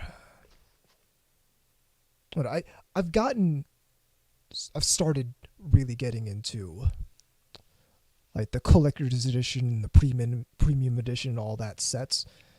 Because Okay. I have had a few. Like I have the one for Pat Labor the movie and Pat Labor the movie 2. I've had those for quite a while. Oh, those were the Bandai ones. Yeah. The ones they wanted like crazy money for originally, like $80. So yeah, I have those. I have the one for Genshiken Second Generation. Right. I think that one. I'm not gonna get up and get it, obviously. Yeah, that one's at NISA. I got the one for Girls Last Tour, and I got the one for Amagi Brilliant Park.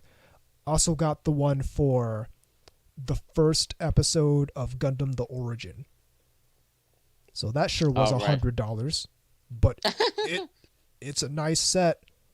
It's a real nice set. I thought it was a pizza at first because of the packaging, but it was a nice set. Here's your pizza 3 times faster.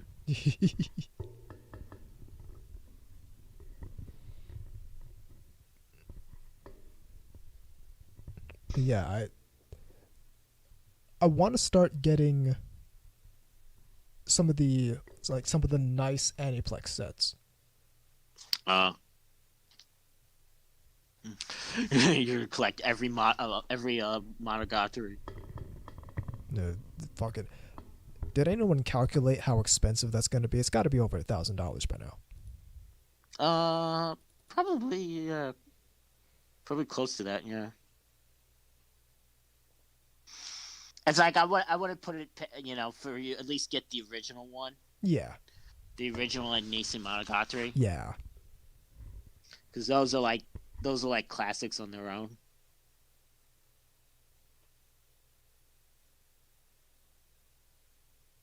There actually is also some stuff that I just see on my shelf right now that I need an upgrade on. Like Girls and Ponzu needs an upgrade. Yes, School Days needs an upgrade that they come out with the Blu-ray for that.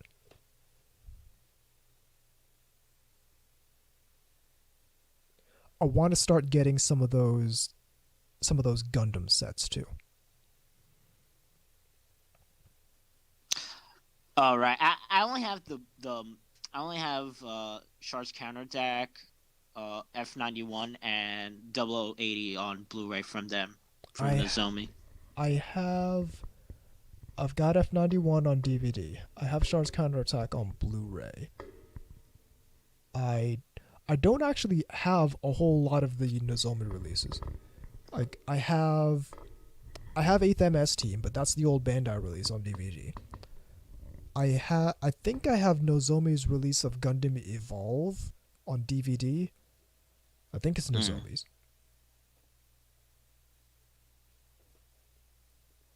But yeah, I actually, that's one thing that I'm like severely lacking on as far as anime goes, is I actually don't have a whole lot of Gundam on disc.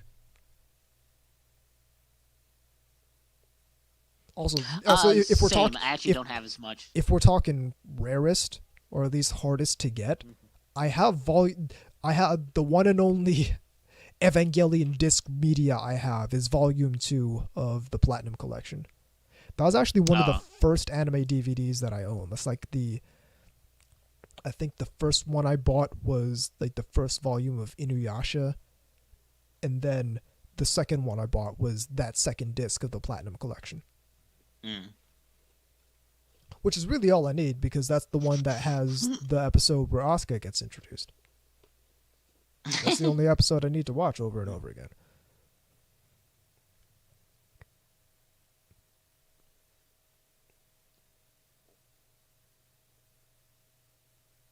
But yeah, I also have not necessarily rarest or hardest to get, but I say it definitely falls into the coolest category. Is I have the Animega releases for Otaku no Video on DVD and Blu-ray. Oh, that's cool. I also have the full DVD set for Bubblegum Crisis. I was looking at this earlier and I wanted to mention it. I have Two Heart on the PlayStation. Oh. The original game. Oh, cool. I've got that. I've fully closed the loop on Martian Successor Nadesco, because I own the entire set on DVD. That was something I bought way back in the day. Like that was still when I was young and bagging groceries for a job. That's some shit I saved up for. So I got the DVD set for Martian Successor Nadesco. I have the movie, and I also own the Sega Saturn game that connects the two. So I fully closed the loop on that. I also own Giren's Greed on the Sega Saturn. And that's a game I want to actually like dig down and get into, because I've played a little bit of it and I really like the concept. I've gotten I got translation notes, so I can handle it that way. You should look for the Sega Saturn Evangelion games. I want to find those. Which has this glasses girl, and I'm like, Why Yeah, was she not you're in the TV talking. series? You talk Girlfriend of Steel, right? I think that's it. I think that's what it's called. Yeah, like- Girlfriend of Steel. Yep, I see it right here. I was like, why wasn't she a TV series character? It's like, isn't Rei and Asuka enough? The fucking the wealth of Evangelion spin-off media is just wild. Like Yeah. if you really I think played- about it, like there are no less than like 3 or 4 works of media based just off of that alternate reality sequence in the last episode.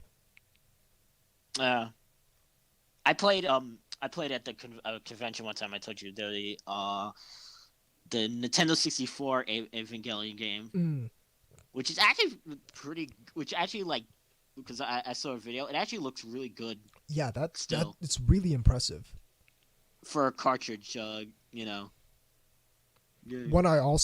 One that I at first played at a convention and now I own is Mobile Suit Gundam Side Story Rise from the Ashes. Like Side Story 0079 Rise from the Ashes for the Sega Dreamcast.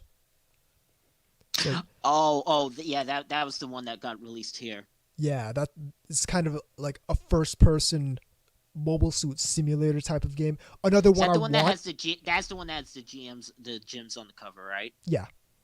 Yeah. Another one I want is another Saturn game is Gundam Side Story Blue Destiny. Because that's kind of in the same vein as Rise from the Ashes, where it's a first person, more of a simulator type game. And like the Blue Destiny is one of the famous Gundam side stories. I'm kind of surprised they haven't animated it yet. Because it just reappears in so many other Gundam works. You're gonna track down the Super Famicom G Gundam and Gundam Wing fighting games. I don't think I need to go that far. I don't even own a Super Famicom. I don't really have much interest in it either. Yeah. I do have Battle Assault 2 for the PlayStation. Mm.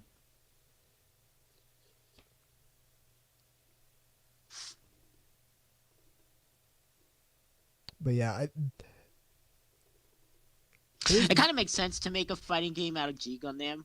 yeah, that's the Gundam work that it most makes sense to make a fighting game out of. It's like it's pretty much just Street Fighter. Yeah, exactly. Got all the world stereotypes. Let's see what else would make a good.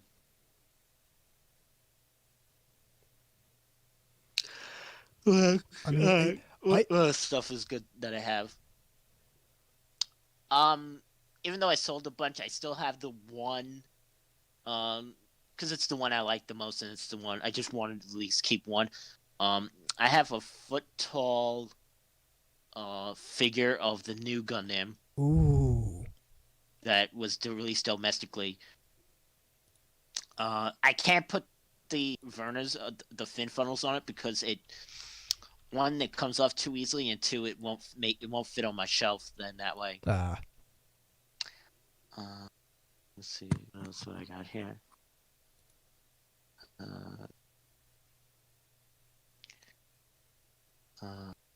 This is my Gunpla, which is mostly master grades. Although I really like the real grade line. The Not real the real grade, grade. I haven't tried the real grade line.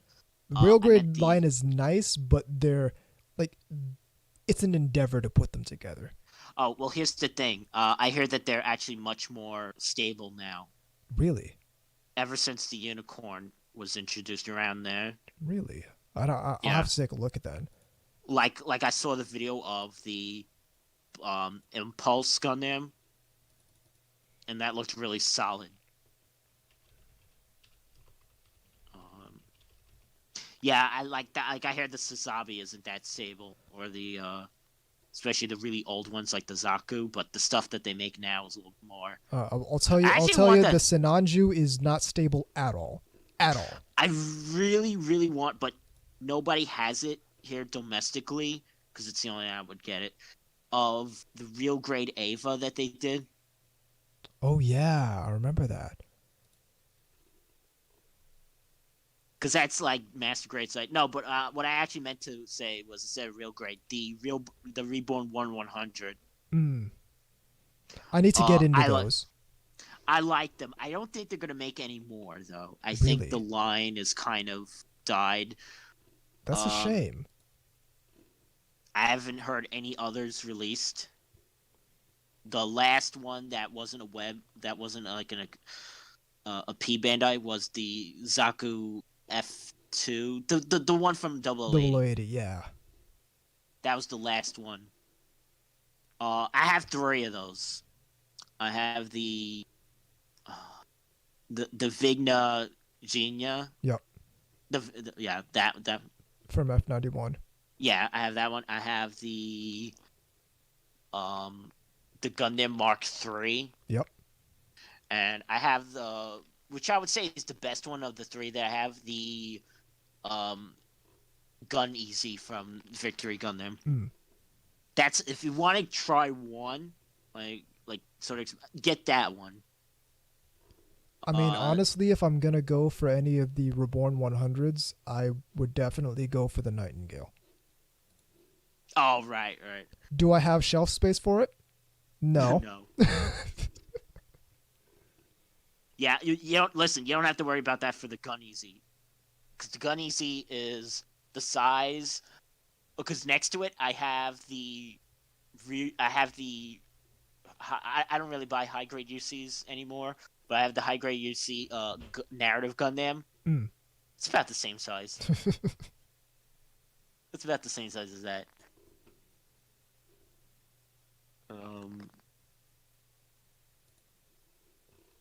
Yeah, I have the real grade Gundam Astray red frame, and that's actually really stable. That's very solid. But the Sinanju, not at all. No. I can barely do anything with this. I'm gonna tell you what though, it looks really nice. Like it's a really impressive looking mobile suit, but it can't really stand up, can't really do a whole hell of a lot. I need to get a stand for it is what it really comes down to. I think I have a stand laying around here somewhere. I hear that both the new Gundam and the Suzabi are really stable. Yeah, it would surprise me if the Suzabi was unstable, because the Suzabi itself is it's got those wide feet.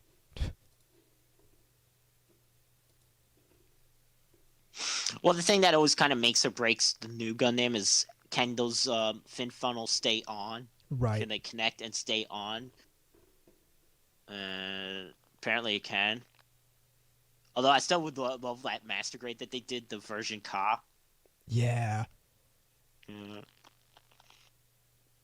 Did you see the version Ka Faz?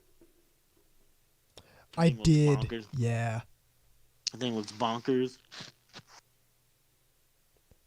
That's another. Fuck. What is it? $100. Well, yeah, it's $100. But that's another Sentinel mobile suit. It's one of those ridiculous Sentinel mobile suits. Yeah. Yeah. Oh, yeah. They re-released. They re-released, but they also tweaked it. A version of the XS Gundam, where you could sort of build between the S and the XS. Good. That's exactly what we need. What it really comes down to, though, is does it transform? Oh, yeah. Oh, good. Yeah, That's what I want. Transforms. That's exactly what I want. It'd probably take half an hour to transform that thing. Oh, of course. Don't care. That's what I want. Yeah. It's based on an old kit, but they tweaked some proportions and shit. Right. Like the heads was a totally new sculpt. One thing I did see that was cool is, I don't know, I don't remember who made this, but I don't remember where I saw it, but someone made this is something that only I would think is cool, because I'm the only person on the planet who thinks the Dross C is one of the coolest mobile suits. They made a Draw C Uh-huh. conversion kit for the Master Grade Zaku. So you take apart your Zaku, because it's basically the same mobile suit at the baseline. You take apart your Zaku, and then you have like the Draw C propellant tank legs and the Draw C head and all that. Is that B Club? B Club used to be a thing for like, it was basically like Bandai's garage kit line. I don't quite know. Actually, I don't I'm even looking know. at it right now. I don't even know if B Club's around anymore. I'm gonna look that up. It's like, Yeah, here we go. Yeah, it's B Club MS-21C Draw C conversion parts. yeah, and I bet it costed like $100. Yes. Yeah, it's the stuff. 14,800 yen. Yeah, it's super expensive, but it's so ultra niche. If you want these very specific like variants and Oh shit. yeah. If you so... really want a Master Grade Draw C, because let me tell you, there's like 5 people on the planet who want a Master Grade Draw C, so they're gonna be paying $100-something for this conversion kit. I think it's cool that they did that though. Like, it's super niche, just conversion kits for these Master Grades. That hey, if you really want the Zaku Marine type, here you go.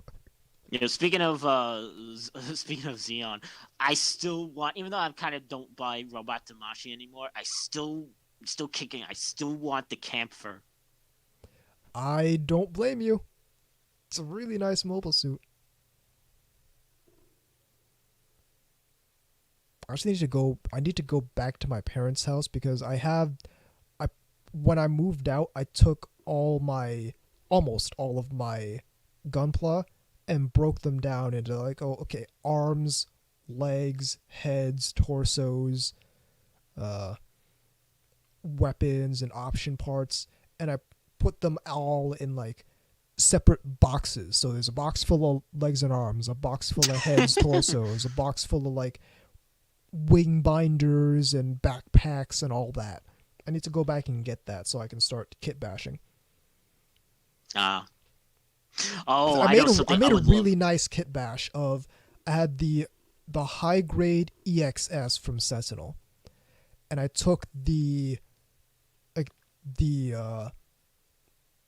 additional weapons and equipment parts from the full armor unicorn, and I took like my little Dremel drill and drilled holes into the thruster pack on the EXS to insert like a new. I took part of the runner and just jammed that in the hole, and then put the missile launcher on that and the Gatling cannons on that. So it's like an EXS with, I think I put the unicorn's head on it too, and then it's on. In addition, on its backpack, it's got missiles and it's got excess bazookas. unicorn. Basically, it certainly is excessive. Yeah, you know, it's something I would love to get. They're very expensive. They're not in Gunpla prices. They're much more pricier. Those Kotobukiya Zoid kits. Dude, so do I. The one very specific one I want is they have the gun sniper with all of Lena Toros's parts on it from New Century. Well, the two that I would either get is the I forgot its name. The Godos, which is the small Tyrannosaurus. I have such a low key love for the Godos. Like, it's such a grunt mech. I always love the design. I kind of have a nostalgia because of the Robostrucks line. Yeah. Yeah. Actually, the other one I would. Well, it's like anywhere from 200 to 300, but they have a Godulus. Oh, the Godulus. The Godulus is like the Godos' big brother. It's like when the Godos is getting beat up on by the bullies, it calls in its big brother, and the big brother is the fucking Tyrannosaurus Rex with the massive cannons on his back. The other one I really like is the Storm Sworder. The Storm Sworder is I liked the design, not as much as some of the other aerial Zoids. I really liked the Rainos. It's the green pterosaur type Zoid that oh yeah, right. The mid-season upgrade that Jamie got in Zoid's New Century. There's also the blue pterodactyl one. Not the Terrace. Well, there's the yeah, but and then there's also the salamander. Okay, I think I know which one you're talking about. I've like seen pictures of the model for that.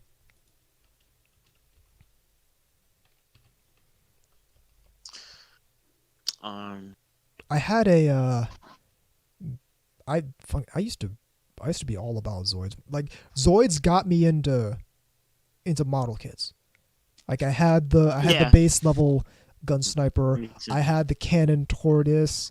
I had the Rainos. I had the Redler. If you want to talk about a useless Zoid, the Redler. No weapons. At all. Which one is the Redler? The Redler it looks kind of like a dragon. It walks on 4 legs. It's an aerial type Zoid. I think it has like one blade on the upper side of its tail, maybe. I had that. I had like they made a dark version of the Liger Zero. Right. So I had that. I had the Berserk Fury. And yeah, I used to have a bunch of Zoids too. The last one I have, and I got this far after Zoids was done and gone, but I saw this again in that comic book shop, just sitting there. Like the pictures on the box had faded. That's how long this thing has been out. But it was a Zebrafang, a yellow Zebrafang. So that's the last Zoid I have remaining, because who knows what happened to the others. Yeah, I used to be all about Zoids. I always felt like Zoids needed a darker and grittier series. They kind of tried that. So they made this Zoids game for the Xbox 360. And you actually wouldn't quite know it was a Zoids game unless I told you it was a Zoids game. Because the Zoids in that show, and the Zoids in the show and the Zoids in that game look kind of similar. If you knew it was Zoids, you'd kind of be able to tell, but otherwise, and they were going for like a darker and grittier kind of thing for it, and it wasn't really working out for them. And realistically, like, if you look at Zoid's Chaotic Century, despite having that like anime look to it, that early 2000s anime look to it, it was actually kind of serious and kind of gritty. Like despite in the later parts they're trying to save the world, like there's actually a lot of political intrigue, a lot of like politics, a lot of warfare going on, and it's not necessarily pushed to the forefront because it's still a shonen show, but it's a more serious show than it really lets on. Like you look at it at first glance, oh okay, it's kids piloting animal robots, and you watch the show and it's like, okay, they're actually telling a serious story here. It's pretty impressive what they did with Zoid's Chaotic Century. Like, it's kind of the thing where we kind of got a skewed outlook on Gundam at first because we were introduced to that with Wing. And so when they tried to push 0079, it kind of got a lukewarm response because it was quite a bit different from what Wing was doing.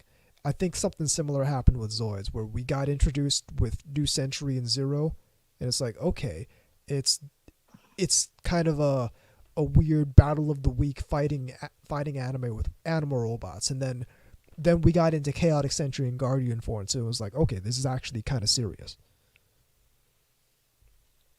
But no, Zoids used to be my shit.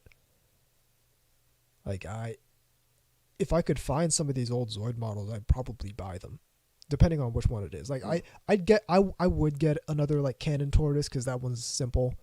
It's not going to be expensive, but some of these like back in the day, I was all about Zoids. Mm. Like I was more all about Zoids than I am some anime I'm really into today. Like I was all about, like, me and my friends were all about Zoids. It's I can't even really express to you how much all about Zoids we were. Like we were setting up we were setting up battles in between RT Mazoids and the others. Like we had made kind of like not really like a, like some people were into the Pokemon trading card game. We were into like pretend hypothetically fighting between our teams of Zoids. It was weird. One thing I would love to get into, they're very pricey, but it's a line called Super Mini Plow by Bandai. I don't know if you've seen those. They're made out of ABS plastic, so they're not like model kit plastic, but they're kits of things from various anime and like tokusatsu. A lot of Sentai. The thing is, a lot of Sentai robots have been released into that, and I've been very tempted. The only thing I don't like is the use of stickers for certain details over paint.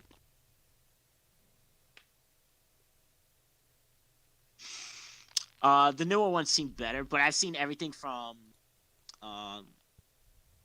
they did a lot of Sentai. They did the original Gridman. They did a Dan Kruger fully combinable.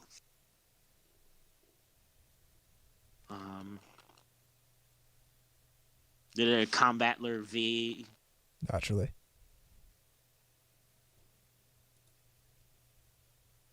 They did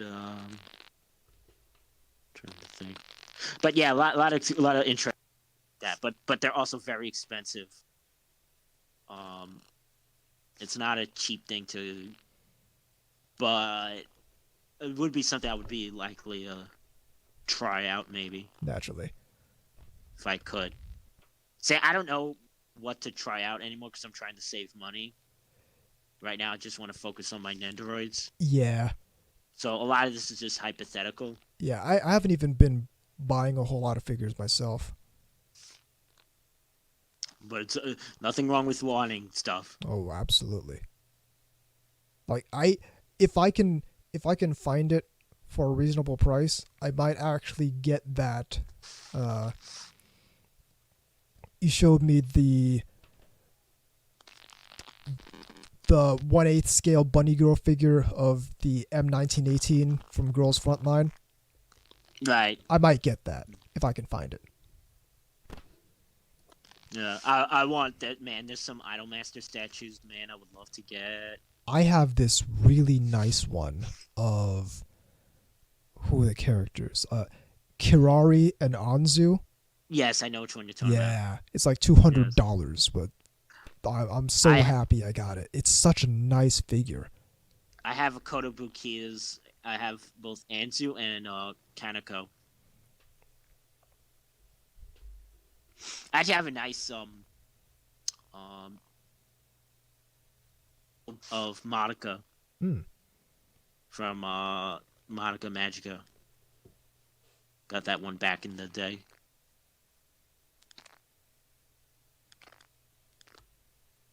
All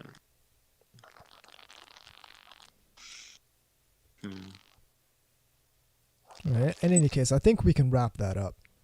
Yeah. Because